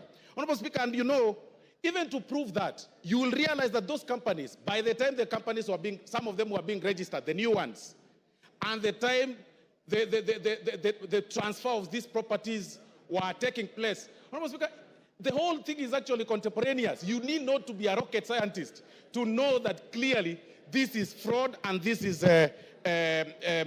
this was taking advantage of the late. I want to remind the Honorable Deputy President of the good book in the book of Proverbs chapter 15, verse 25, that the Lord will tear, that's what the Bible says, that the Lord will tear down the house of the proud, but he will establish the boundary of the widow. That is why we are here today. If there is no other reason that has brought us here, Honorable Speaker, it is to protect the family that is being disinherited of their property under coercion, blackmail, and threats. If there is no other reason, Honorable Speaker. And that is why, Honorable Speaker, even it's actually biblical again. In the good book, Honorable Speaker, of the book of Exodus 22:22, that do not take advantage of the widow, do not take advantage of the fatherless. If you do, and they cry to me, I will certainly hear their cry. And my anger will be aroused, and I will kill you with the sword. Today, we are using the sword, today here, to protect, and it is biblical, it is religious. Today, we are using the sword to impeach you, just to protect the children that are suffering, that you threatened, that you blackmailed, that you told that if you dare speak or utter a word, I am the Deputy President of Kenya, elected by 7.2 million people. I will finish you. Finish who? We will finish you today in this floor of the House. Honorable Speaker, I mean, there is nothing more for me, Honorable Speaker, on this matter. There is nothing more than cabinalism. I mean, really, like you are left under the care of the properties of your brother. Then you take them to your advantage. Your immediate brother. Then on TV you tell us that, you know, in the will, my brother gave me, and then he gave my wife, then he gave my sons. What about his children? What about his widows? What about his sons? What about, how proudly can you say that you are only enjoying the property of your brother? For that reason alone, Honorable Speaker, we say Gachagua must go. If there is no other reason, today, Gachagua must go. Honorable Speaker, I relate this case with the case of, I relate this matter, Honorable Speaker, with the Spelunchian explorers case, Honorable Speaker, where the members... Yes, Kipchumba. Timothy Kipchumba. Honorable Speaker, I rise pursuant to Standing Order number 91 on the issue of statement of facts. Honorable Speaker, is it in order for the Honorable Soro to claim that the Honorable Rigathi Gachagua disinherited the wife of the late brother? Honorable Speaker, can he table the facts before this House that he disinherited? Honorable Kipchumba. Order, Osoro. Honorable Kipchumba. Those are the facts that the move of the motion placed on the table. It appears you probably were not in the House then. Finish up, Osoro. Honorable Speaker, I'll refer the honorable member to pages 16 to 30 of this very motion that was tabled in this House, Honorable Speaker. And these are facts. And I've also said that, Honorable Speaker, on this particular matter, the threshold is on the 2/3, and we're also working on the balance of probability. We are looking at this matter on how the facts relate or place themselves on the table from the transfer of the properties and also the registration of the companies. I mean, it is clear, the facts are contemporaneous. Nobody, unless you don't need to be a rocket scientist to identify this whole thing, Honorable Speaker. And that is why, Honorable Speaker, for this reason, for this very reason, Honorable Speaker, I want to say that I support the impeachment. Please, let's make it early. Even if it at 6, Rigathi Gachagua must go. TJ Kajwang will be the last for the morning. Mr. Speaker, just confirm to me that I can see that there is 1 minute to the hour. Thank you very much. Mr. Speaker, I rise for a very simple reason, that if there is any member who came in this chamber believing that we or the members are going to impeach the deputy president without reason, they can listen to us and we can give them the reasons why we stand noonday to make this presentation. First of all,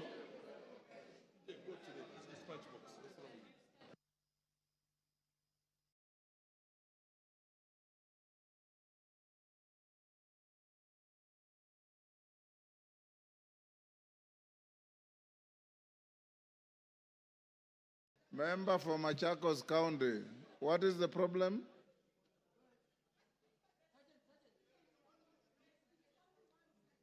What about the dissenting voices, Shuan? The speaker has no way of knowing who is descending. Yes. Go on, Kajwang. Yes.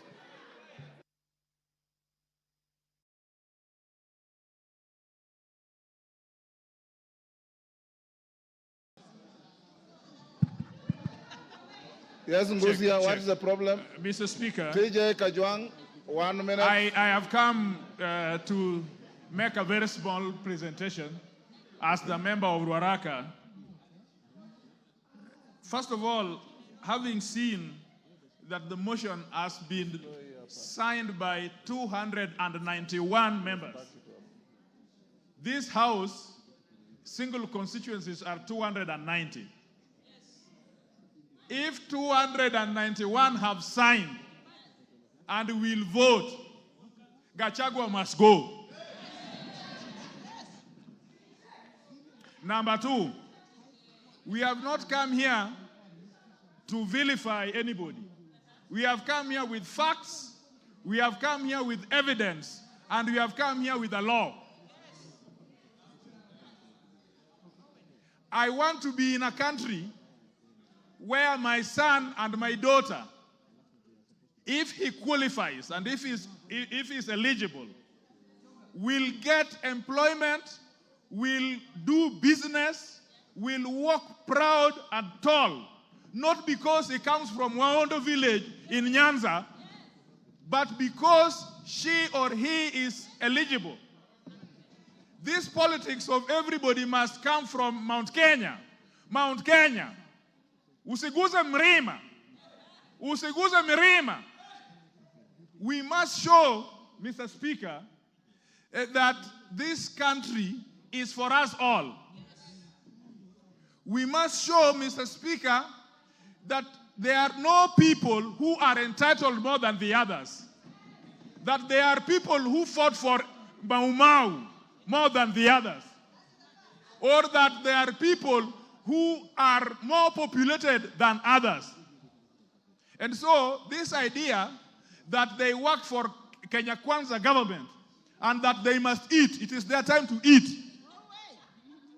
This deputy president his mentality is that he got votes for President Ruto, and so it is his time to eat. For that reason only, I would vote, because I want a situation after we are through with elections, everybody, including me, is served because I pay taxes like everybody else. For the deputy speaker to go to... Yes, Wamchomba. There's a point of order. Mr. Speaker, is the member on the floor? Which order? Mr. Speaker, I'm addressing Mr. Speaker. You are not the Speaker. I am addressing Mr. Speaker. Stop heckling. You are not the Speaker. I'm addressing the Speaker. Go ahead. Mr. Speaker, is the member Honorable Kajiang in order to say that there is a mentality that the deputy president has a mentality to eat? Does he have any gadget to measure mentality? Is that a fact? Can you prove? Can you prove that there is a mentality? Which gadget do you use to measure mentality? Go on. Check. Mr. Speaker, first of all, pronounce my name properly. I'm not Gachechwa. I am Kajwang, not Kanjwang. Number two, Mr. Speaker, this is a problem. Everybody, I heard them call it Raira, Kanjwang. Some of you must learn that we are in a country for everybody. Nobody is powerful than the other. Nobody comes from a section of community. Today we will show that this country is for everybody. Mr. Speaker, there must be hygiene in leadership. There must be hygiene. You cannot trade with government, and you are the deputy speaker. Deputy president, sorry. You cannot trade with government, and then you are the deputy president. You cannot trade with government and you are a state officer. Even you who are sitting here, stop trading with government. So that you only have one work, which is an elected member of this house. So evidence has been laid before us. And we are clear on page 16 of this evidence that him and his family, first of all, he thinks that his family, it is all right if his family trades with the government. He has not read the Leadership and Integrity Act. You, yourself, your wife, your mother, your son, your daughter must not trade with government so that we allow enterprises to grow out there. Mr. Speaker, only on that basis, I think that there is a situation here which we must save. The third one, Mr. Speaker, he is principal assistant to the president. If we don't deal with this thing today, all vice presidents or deputy presidents will think that the president is age mate. There must be a distinction between a president and a deputy president. This one, at least the president has allowed him to chair the cabinet. At least the president has allowed him to be the chairman of IBEC. Now, well, the law has allowed him to be the chairman of IBEC. What would happen if, as the chairman of IBEC, he is only giving budget allocations to people from Mrema? What would happen if he is the chairman of IBEC, only giving budget allocations to people of his family? Mr. Speaker, the last thing I want to say, this presidency as it is so dysfunctional that even if we left it today, there would be a problem in presidency in such a manner that would undermine national integrity and national security. I don't need the information. I just have 1 minute to go. Thank you. Finish up. Yes, Finish up. Yes, Mr. Chairman. Mr. Speaker, we are not going to impeach him because of what that speaker had talked about, that we are lynching or that it's a mob. We have carefully considered, and the law is that we are not talking about civil liability or culpability. We are talking about accountability. We are talking about political governance and political responsibility. And so all those things that he has said out there, he must take responsibility for. And we are politicians. We are not a court of law. He will be tried in Senate. Ours is just to initiate this process. And the Senate will ask very pertinent question. He is saying that all these things he got from his brother and so on. They will investigate and find out, did he pay tax for them? When he filed his report and said that he's worth so much, did he say that he also got something from his brother? Now, no, it is not here. You don't know. This thing is asked in the Senate. It is the Senate that is the trial chairman and the investigating. So the Senate will also ask his return forms. He's also re-asked the KRA forms if this information are consistent. And so, in all the evidence that I've seen, in all the charges I've seen, I return a verdict that Gachagua must do what? Gachagua must do what? Gachagua must do what? Order, members, will you be upstanding?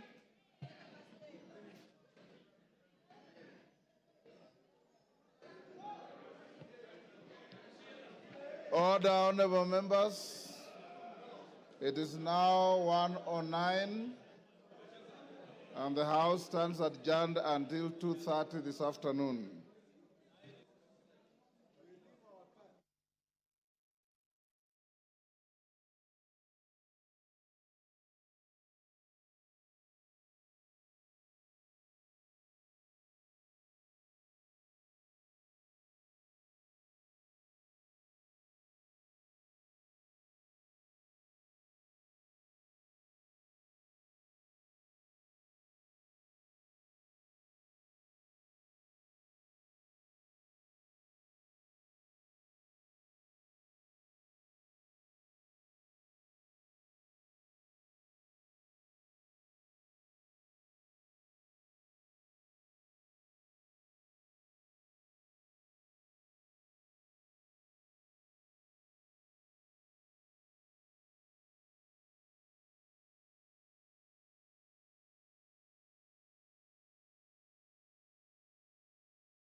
Basi kusema asanti jioni ya leo.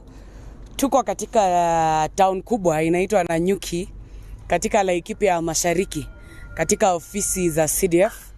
Tumehudumiwa na wafanyikazi wa bunge la kitaifa, kikao ambacho kilikuwa na clerk of the Education Committee na Sergeant Etam, na tumeweza kupatiana maoni yetu kulingana na uamuzi uliofanywa na koti kule Kerugoya.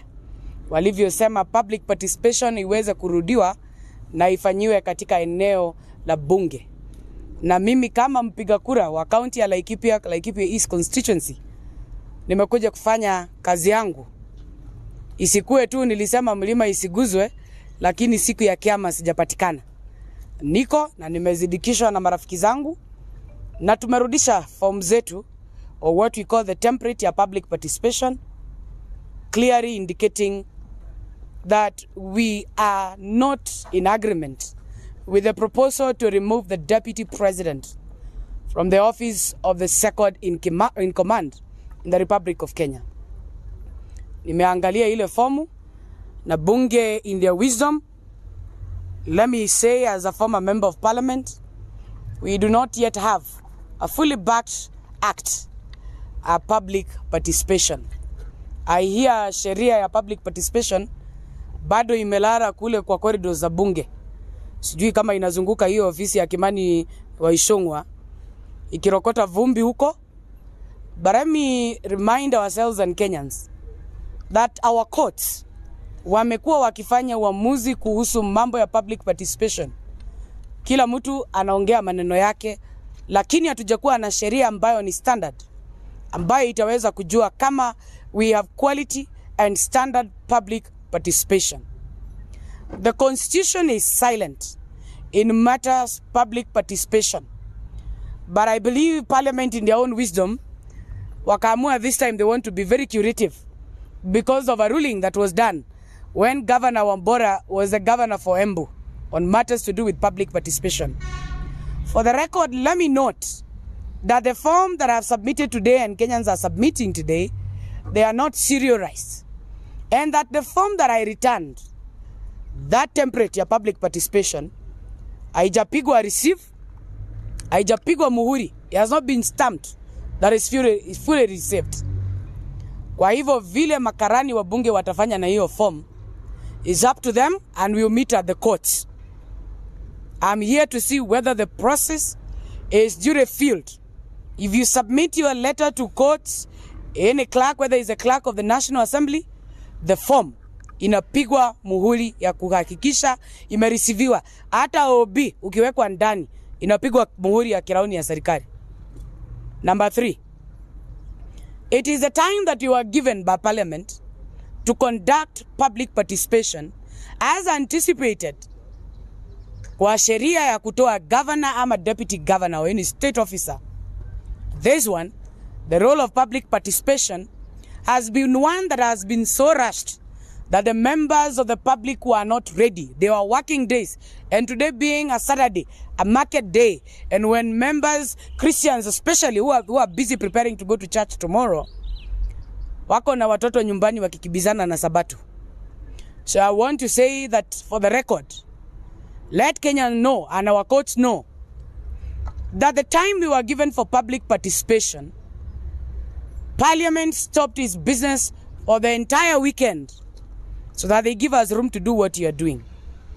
I would have been happy if I met my member of Parliament so that I also take part in playing my role as a voter, because nobody came to us and nobody ever asked me directly or indirectly whether they should go ahead and impeach the deputy president. Public participation has been done now because the National Assembly is doing its work. But our members of Parliament, the views they are giving and they are standing, it is their own personal views and not collective views that are a representation of the people of Laikipia, whether Laikipia East, North, or Laikipia West. And therefore I say, the deputy president cannot be impeached on mere allegations. He must be impeached under gross misconduct, local or international law. If he has ever appeared before any court of law on criminal record and he has been tried and convicted, and therefore Kenyans will be watching on Tuesday to see how our parliamentarians will vote. Finally, record on Tuesday, our members of parliament, especially the members of Laikipia, they went ahead to sign an impeachment motion, whereas we had not seen the grounds. The grounds came to the public when the notice of motion was given, and we saw a number of them, 200 I think, and 19 of them had signed. I wanted to know whether the Katiba is clear and explicit or whether there are gaps. In regards to matters that are of national importance, touching on the president and the deputy president, national security, at what point should Wajiko be consulted? We are bringing our forms and our public opinion, doing it at the constituency offices. It is of great concern for our courts to interpret, especially the constitutional courts, to make us understand why we do have IEBC commission in place. The very place where I casted my vote at Nanyuki railway station should be the place where I decide whether my vote should be divorced between the president and his deputy president at the ballot. And therefore is in our discourse and our conversation whether public participation concerning the removal of the president and the deputy president should be done at the polling station where they were both voted in or voted out. Nimesikiliza maoni ya raia hapa. Raia wanasema kama deputy president anakwenda nyumbani, hata rais waondoke wote wawili wakwenda nyumbani. Hii nchi irudishwe kwa Moses Wetangula, tuende uchaguzi tena. Because an impeached deputy, it indicates and a signal and a confirmation, and I would like our constitutional courts to confirm, is a direct impeachment to the President of the Republic of Kenya. The deputy, there is no work he can do without him being delegated work by his boss. And therefore the boss must also come out strongly. And we look forward to have the President of the Republic of Kenya in courts. Aweke kirauni yake chini, akuje kotini. Atueleze hii maneno tunaambiwa, that the President has been insubordinated. There is nothing like anything like a conviction on tribalism. If there are tribalism, kuna commission inaitwa National Cohesion. Waende huko. Na hii mali munashinda mkiongelelea huku ya Rigathi. Rigathi is not a poor man. Some of his estate belongs to his former Governor Nyeri. Governor Nyeri, who was on the GNU party and a close associate and friend of our area member of parliament, Mwangi Kionjuri. He is the best custodian of his best friend who went to be with the Lord. He knows his properties from Olive Gardens Hotel, where he was a regular visitor, to other properties. And therefore we are clear, this case is based on nothing than hatred, malice, allegations, and our parliament, we beseech you, with all decency, do not be moved by malice, witch hunt, household witchcraft, household witch hunt. It should be a case of something alleged and proven beyond reasonable doubt. We are looking up to our courts, and we ask our sister Mother Koome, brace yourself. We have seen parliament trying to intimidate you because of CDF.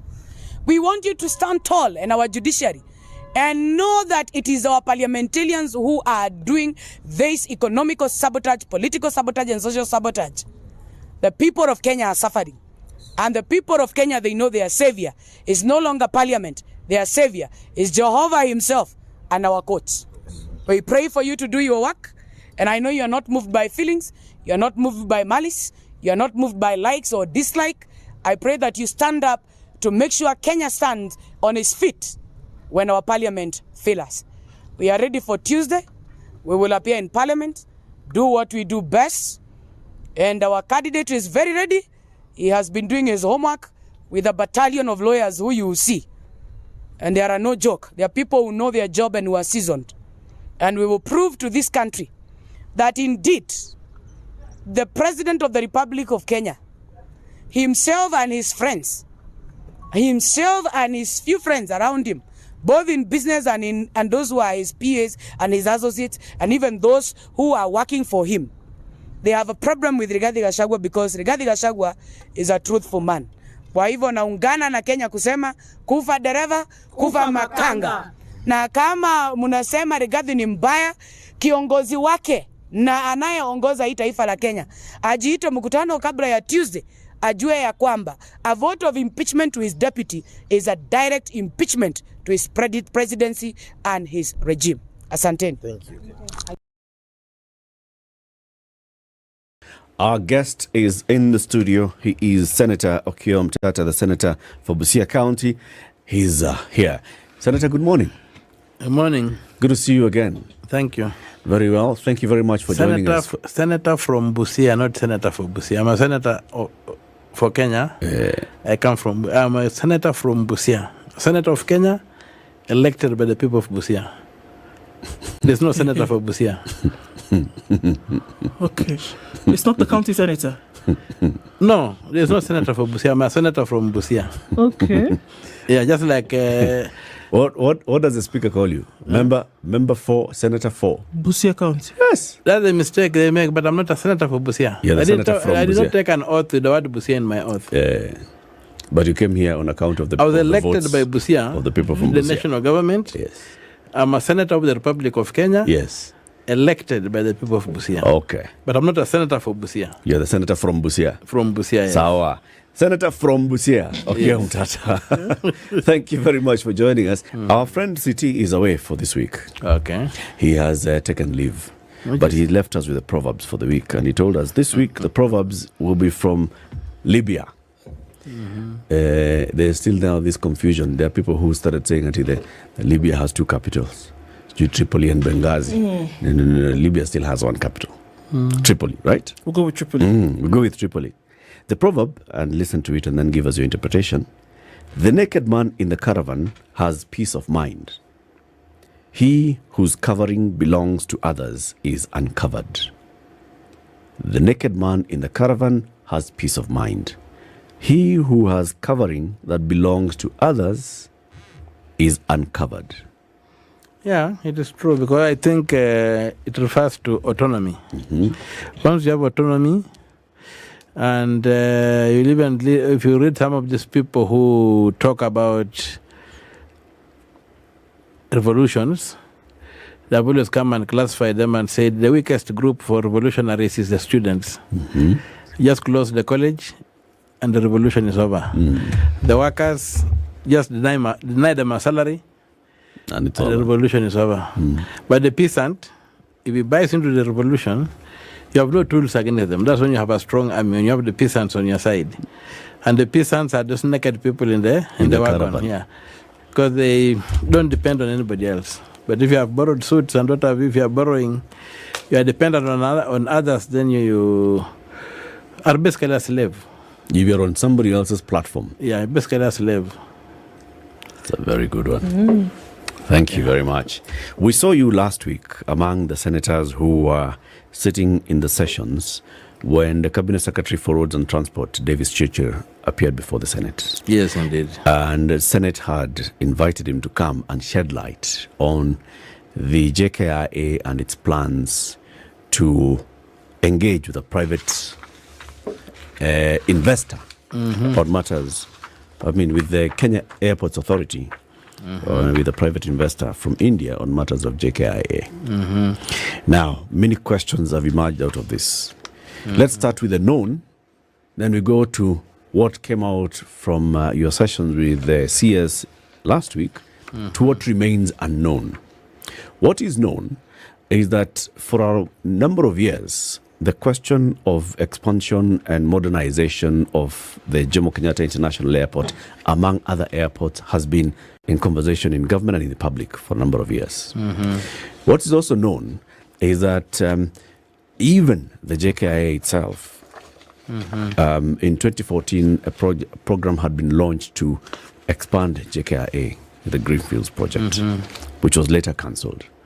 What's also known is that this administration has talked a number of times about, we're seeing what the JKIA looks like if we want to make ourselves the hub of Africa and be competitive in terms of attracting the number of visitors who come through JKIA into the country or into the continent. We must have an airport that looks into the future and handling capacity. Now, that is what is clearly in the public domain. What has emerged in the public domain is that there was a privately initiated proposal that was handed over to the Kenya Airports Authority by Adani Group of India. And the conversations had started taking place between the Kenya Airports Authority and Adani. Enter Cabinet Secretary Davis Churchill before Parliament. What did he tell you? Well, the Honorable Churchill came and he either seemed not to know what was going on or he was economizing on truth. But basically, we are dealing with a case of very high fraud. And I'm happy the way you opened about what is known. Expansion of Jomo Kenyatta International Airport is something that has been on the cards. It's a well-known. So that statement alone disqualifies it from being a privately initiated. I don't know if you get me. Privately initiated is something you come up, something novel. Someone comes up with an idea that you haven't thought of. Thought of. This one is there. It's already done. And if you look at the documents the Honorable Minister brought, among them was the contract called Privately Initiated Proposal submitted to Kenya Airports Authority.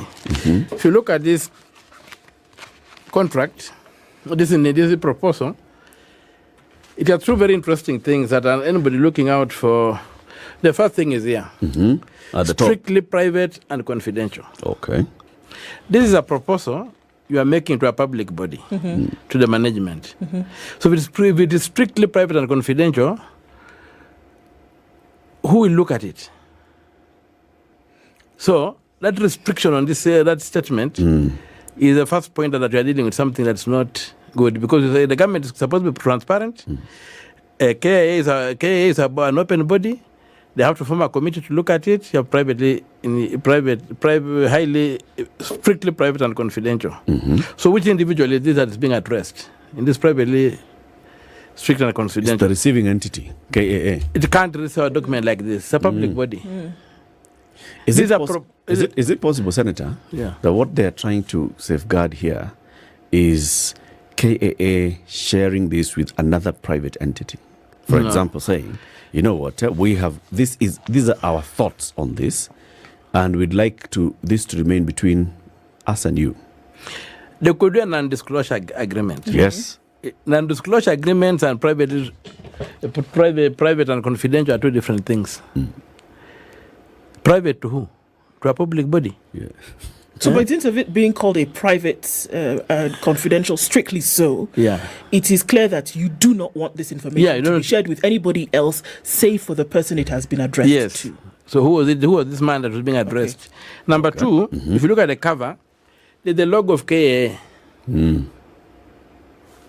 I don't have a problem with the picture of the airport. Okay. But the logo of KAA claims ownership of the document. Senator, we do proposals all the time. No. We put our logo and the logo of the... No, I'm telling you that because when you look through this document, this document sounds like something that was done by KA, and you've talked about the Greenfields projects and whatever. Yeah. This was a document that was being prepared for open tender. And I want to tell you that under the Act, under the PPA Act, there are several methods of tendering. You don't just have this one of private initiated. Under the PPA Act, you can have direct procurement. You can have privately initiated proposals like what they're claiming is here. You can have restricted bidding. You can have competitive bidding. So Section 38 to 39 provides for direct procurement under the PPA. PPP Act. The PPP Act, rather. Private initiated proposals are under 40 to 44. Restricted bidding is Section 45 of the Act. Then competitive bidding is Section 46 to 63 of the Act. So it's not that private capital can only come into a country through a PPP. As the minister was arguing the other day that the country does not have the money to do the airport, therefore we are going this route. The Act provides for several ways of somebody coming in. And given that this Greenfield is a project that had been thought of by the government, and it had even been attempted before and what have you, it cannot be privately initiated. There's nothing being initiated. This is an ongoing problem. Jomo Kenyatta is an ongoing concern. and there's nothing being privately initiated. So, what at that point alone, you will see that you are dealing with something that is fraudulent. And when you go through this document that according to the Adani proposal, it sounds like a document that was prepared for competitive bidding. By who? By the KA. This document, if you look at the language... Are you saying that the Adani proposal is that good?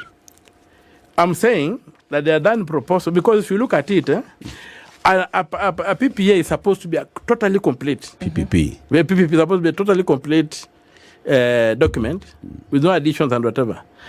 This one is like a tender document where somebody is supposed to fill in information. And if you go like when the minister came, he came with a document called the heads of terms. Yes. When you look at it, it's like the government is trying to improve on that document. The way you would handle a competitive tender and what have you. This document is not complete. And the act is very clear that the document must be complete when you propose. So going through this document, you find the fingerprint of KAA is all over. The way you prepare a document for a bid. Looks like this document was done. Instead of being sold in the market through a competitive bidding, somebody invited Adani or somebody made a deal with Adani to go and try and fill it in and bring it back. It does not qualify for a PPP. Doesn't have all the components. It does not at all. You'll tell us what's missing. I want to go back into, so you've said the law, the Public-Private Procurement Act. Yes. Says there are different ways in which the government can engage with the private sector. Yes. For engagement with five PPP. Ways. 5 ways. One is direct procurement. Yes. Where the government says we have need for a water dam. Yeah. That can hold 100 million cubic meters of water. And this will be in water. And we need a private investor to come and invest here. Okay, for public good. And then you go directly and procure from a private investor. It doesn't work like that. A public investor. This is direct procurement. No, direct procurement is whereby you cannot get that product anywhere else. Yes. Assuming you want to build a house, you want to build that dam in an area. And I'm the one who has got land where the dam is to sit. Nobody else has got that land. Or it's a computer program with intellectual property that nobody else has, and you need it. That's when you do direct procurement. Because you cannot get it in other way. Because this is the only source. Yeah, the only source is that one. That's one. Yes. Restricted bidding. Yes. How do you do the restricted bidding? Restricted bidding usually is where you have got maybe specialized products. Yep. Like when they do this currency bids and whatever, where you have got security features and whatever. Yeah, for printing of currency. Yes, something broadly like that. So you restrict the staff for various reasons, which might be for confidentiality or security or whatever. So you invite people, specific people who are known in that area. Specific entities. Okay. Yes, then you can invite them to bid. Yes. Yeah. Competitive bidding. Competitive bidding is the open market. You throw a tender, you float a tender, and people We want to expand JKIA, and we'd like anybody who has the capacity and the interest, to come and tell us how they can help us modernize our JKIA. Yes. And you must meet this. Yes. Then there's a privately initiated proposal. Privately initiated proposal, what does it mean? Privately initiated. The important thing is the two words, privately initiated. Yes. Privately initiated is like somebody comes to Kenya and looks around and says, there's an opportunity to build a railway between, or there's an opportunity in Nairobi to do a light railway for public transport. Yeah. Then he develops a proposal, brings it to the government and says, this is what I'm proposing to do. I can invest in this thing, I have the money, I've got all the capacity, and these are the benefits you'll get, and allow me to grow my capital maybe for this period of year, then I can operate and hand over. So if somebody initiates it, somebody looks at it and says, there's a problem here, it's a business opportunity, I want to do it and I have the money. Bas. Okay. So here, the government has not gone out in any official way to invite anybody. No, government has not gone out to invite anybody. Okay. At the point when Adani was presenting its PIP, had the government gone out to anybody to invite anybody to come? It was Jomo Kenyatta is a going concern. Greenfields is a proposal that has been on the market, has been out. In fact, some contracts had been done before at one time. So there was nothing being initiated. The government wants to expand this runway. It's looking for investors who can partner with it to expand. Would there have been room in any of the 5 that we've talked about for this to fall in? Because what you're saying is that it falls outside of the scope of what any PPP would be by virtue of the words that you've seen. Yes. Would there be a provision under which what we this see particular one, currently? Greenfields cannot be privately initiated. Okay. It cannot be privately initiated. It's a government initiative. It has been out there all this time. The government has been trying to build. Even the Chinese came in at one time. There was a time they wanted to model it to the Hartsfield airport in Atlanta. So this has been a program that has been running. It's a program on the cards. And then there are also 2 things in this thing. If you look at the Adani thing, they are saying they are going to build, operate, and manage. And manage. You see, there's been no indication that the KA staff or Kenya Support Authority is not able to manage. So that management component, where is it going? If the runway is what we need to build and whatever, why is the management also going out? You see. So I think the way this thing is configured is that it was configured to defeat the law, to defeat competitive bidding. And if they just floated the tender, I'm sure that very many people want to do this job, and they would have gotten it. And if you look at this document that Adani has submitted, it sounds like a document that was going to was being prepared to call for request for interest or something like that. It's not a pure PPP document. And then the way now, after it has been received, the way it is being handled, the way the minister tried to explain himself, he gave us some 20 steps that he said they are going to... It must be subjected to. If you look at those steps, if you look at step, I have them here. If you look at those steps, you look at it from, I think, step 6 to around 11. They are basically steps that are followed in competitive bidding. So, the issues, and then one thing they have not done is, they have not done an evaluation. The first thing with a PPP, when you get a PPP according to the law, you have to do, the committee sits down, comes up with an evaluation criteria, they do the evaluation. That's when, after the evaluation, that's when they can go ahead. Okay. The minister told us they did a desktop evaluation. Of Adani. Desktop. Of the entity or of the proposal? Of the entity. They checked in terms of trying to start out with the, what do you call it? To verify it, say capacity to do what it was doing. They said I've done a desktop. Because there are pre-qualification. There are things that must be cleared before you look at the PPP. Okay. You need to know to establish that these fellows have got the money and all those kind of things.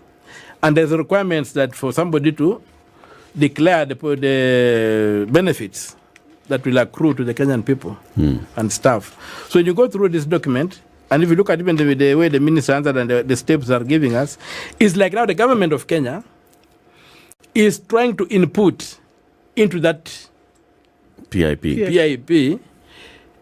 and yet the law requires that the PIP must be complete for assessment. Okay. Now, but then you look at what the process the government is saying that they're still trying to see if they can negotiate, they can do whatever. So, really they're dealing like they're doing an open tender where they've identified the best bidder and they would like now to settle on the terms that are beneficial. So there's absolutely nothing in this thing that qualifies it for PPP, for PIP. So it's not privately initiated. Yeah.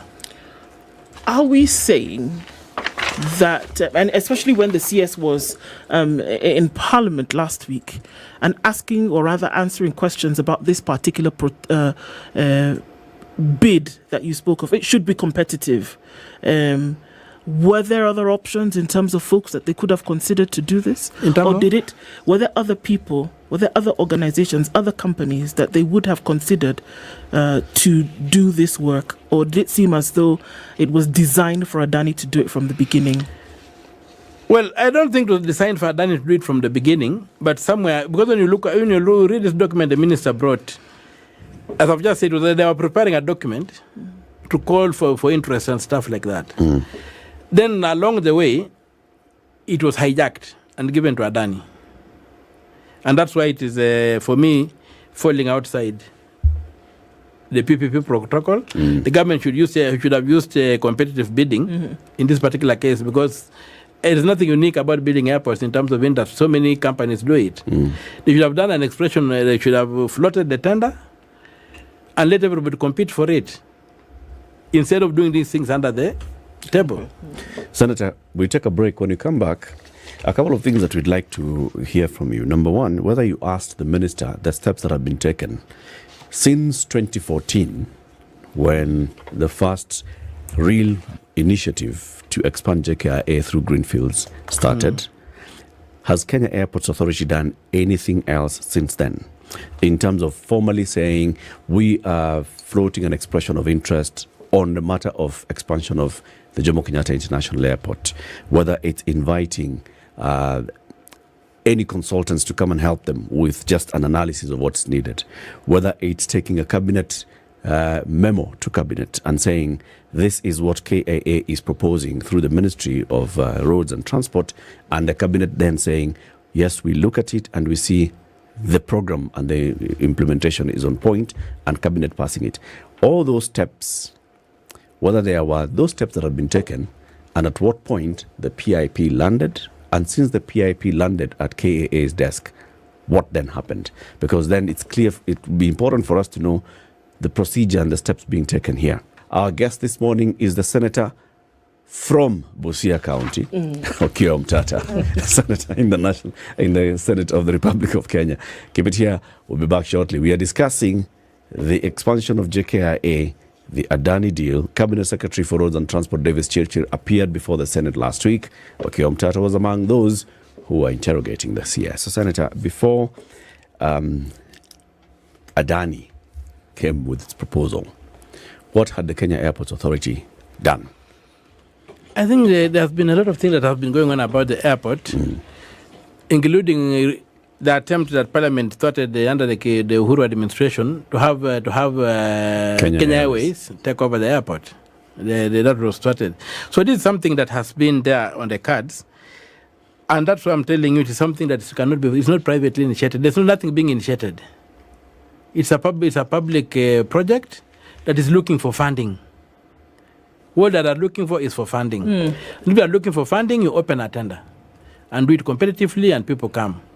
So we're not against PIPs and what have you, but this is not a PIP. Well, it is a PIP. No, it's in the name it's being called a PIP. But if you look at the conditions inside, it's not nearly a PIP. Yeah, it's a PIP because it's not responding to any request for quotation or for proposal. It's not a PIP. It's not initiating anything. He has money. Other people have got money to do a project that is open. Let them advertise. Yes. Let us get the best deal. So those are the two things that I think that threw people into a lot of confusion. Number one is that why was it this one individual and his business that was then given the priority? And if we're looking at signs that perhaps the contract has actually been signed, another issue is the management for such a long period of time. If you're coming in to upgrade the system, what warrants you to then now stay for 30 years when it comes to management? Because obviously with management, a good amount of the money that is then made by the airport would go into the Adani Group, bottom line, commercial. Yeah. I don't know, this document the minister brought is called, now you see this one is headed, the minister's document is headed confidential. What document is it? It is called Heads of Terms. Heads of Terms. Of concession agreement. Basically, which is an agreement contract, although they are trying to conceal it. But it's just headed confidential. It's not private and confidential. Okay. It's simply confidential. Okay. So which means non-disclosure. Okay. But if it is private and confidential, it means it's attached, assigned to an individual. It cannot be to a public body. Yeah, and that's why I was raising that red flag. Okay. And when you look at it, like if you look at, there are so many things that are terrible here. If you look at 2.6, the concessionaire may submit its application for grant of lease of land for city-side development at the airport, and the same will be processed by the guarantor in accordance with the applicable laws. Now, when you go through this document, this particular thing is saying that these Adani fellows want to develop a city around there. The airport. The airport. Yeah. Yes. So don't develop that infrastructure. But if you look at these terms and whatever, it is very vague. There's no full disclosure of how the land is going to be done. That we have got things that we have got contracts that have been running in between KA and the third parties. There's nothing said about those contracts, how they're going to be handled and dealt with. And so this whole thing is something somebody thought would come up with and make some quick loot and they get away with it. Unfortunately, it came out in June. I got a message from a young man who is based in France raising the red flag. This message went around. That's the guy who saved the situation because everything was being done underhand. The question of transparency, accountability was not there, public participation was not there. So when all those things when all those requirements are breached, in whose interest are they doing this thing? And if you ask that question, then, Senator, then what would you say in terms of what could be done at this point? Because they're saying, okay, look, if we're saying that there's no need to do it in the manner in which it was done, then what is another option? Number two, open it up, because yes, the conversation has been had by the Kenya government for some time in terms of an upgrade for the airport. So what you say, open it so that you have more people bidding. What would be the way to undo what seems like a tightly, tied agreement at this point, whereby only one benefactor then is present? What would be the way to undo what this potential damage could do? I think the best thing to do is, first of all, to abandon this whole thing, to stop it where it is. It's being done outside the law. The government cannot be exposed to any penalties because this is being done outside the law. And if you remember the duty-free shops of Ali Ibrahim and the way he lost his case when he sued the Kenyan state. Because in part of his affidavit, he had said that he had bribed Moi, the former President Moi, to be allowed to operate the shops. And so the tribunal in, I think, Washington said, now, if you did that, then you went against Kenyan law, and therefore you cannot put anything on the sovereigns. In the same case here, you've got very clear laws. One of them is that when you come up with a policy position, there has to be public participation. It was not done. It has to be transparency and accountability. This thing is being hidden. Until somebody who happens to work in a firm where this contract was seen blew the whistle. And if that didn't happen, would have woken up one day and found that it would have actually been called another kind of airport, and other things had already started to happen. Yes.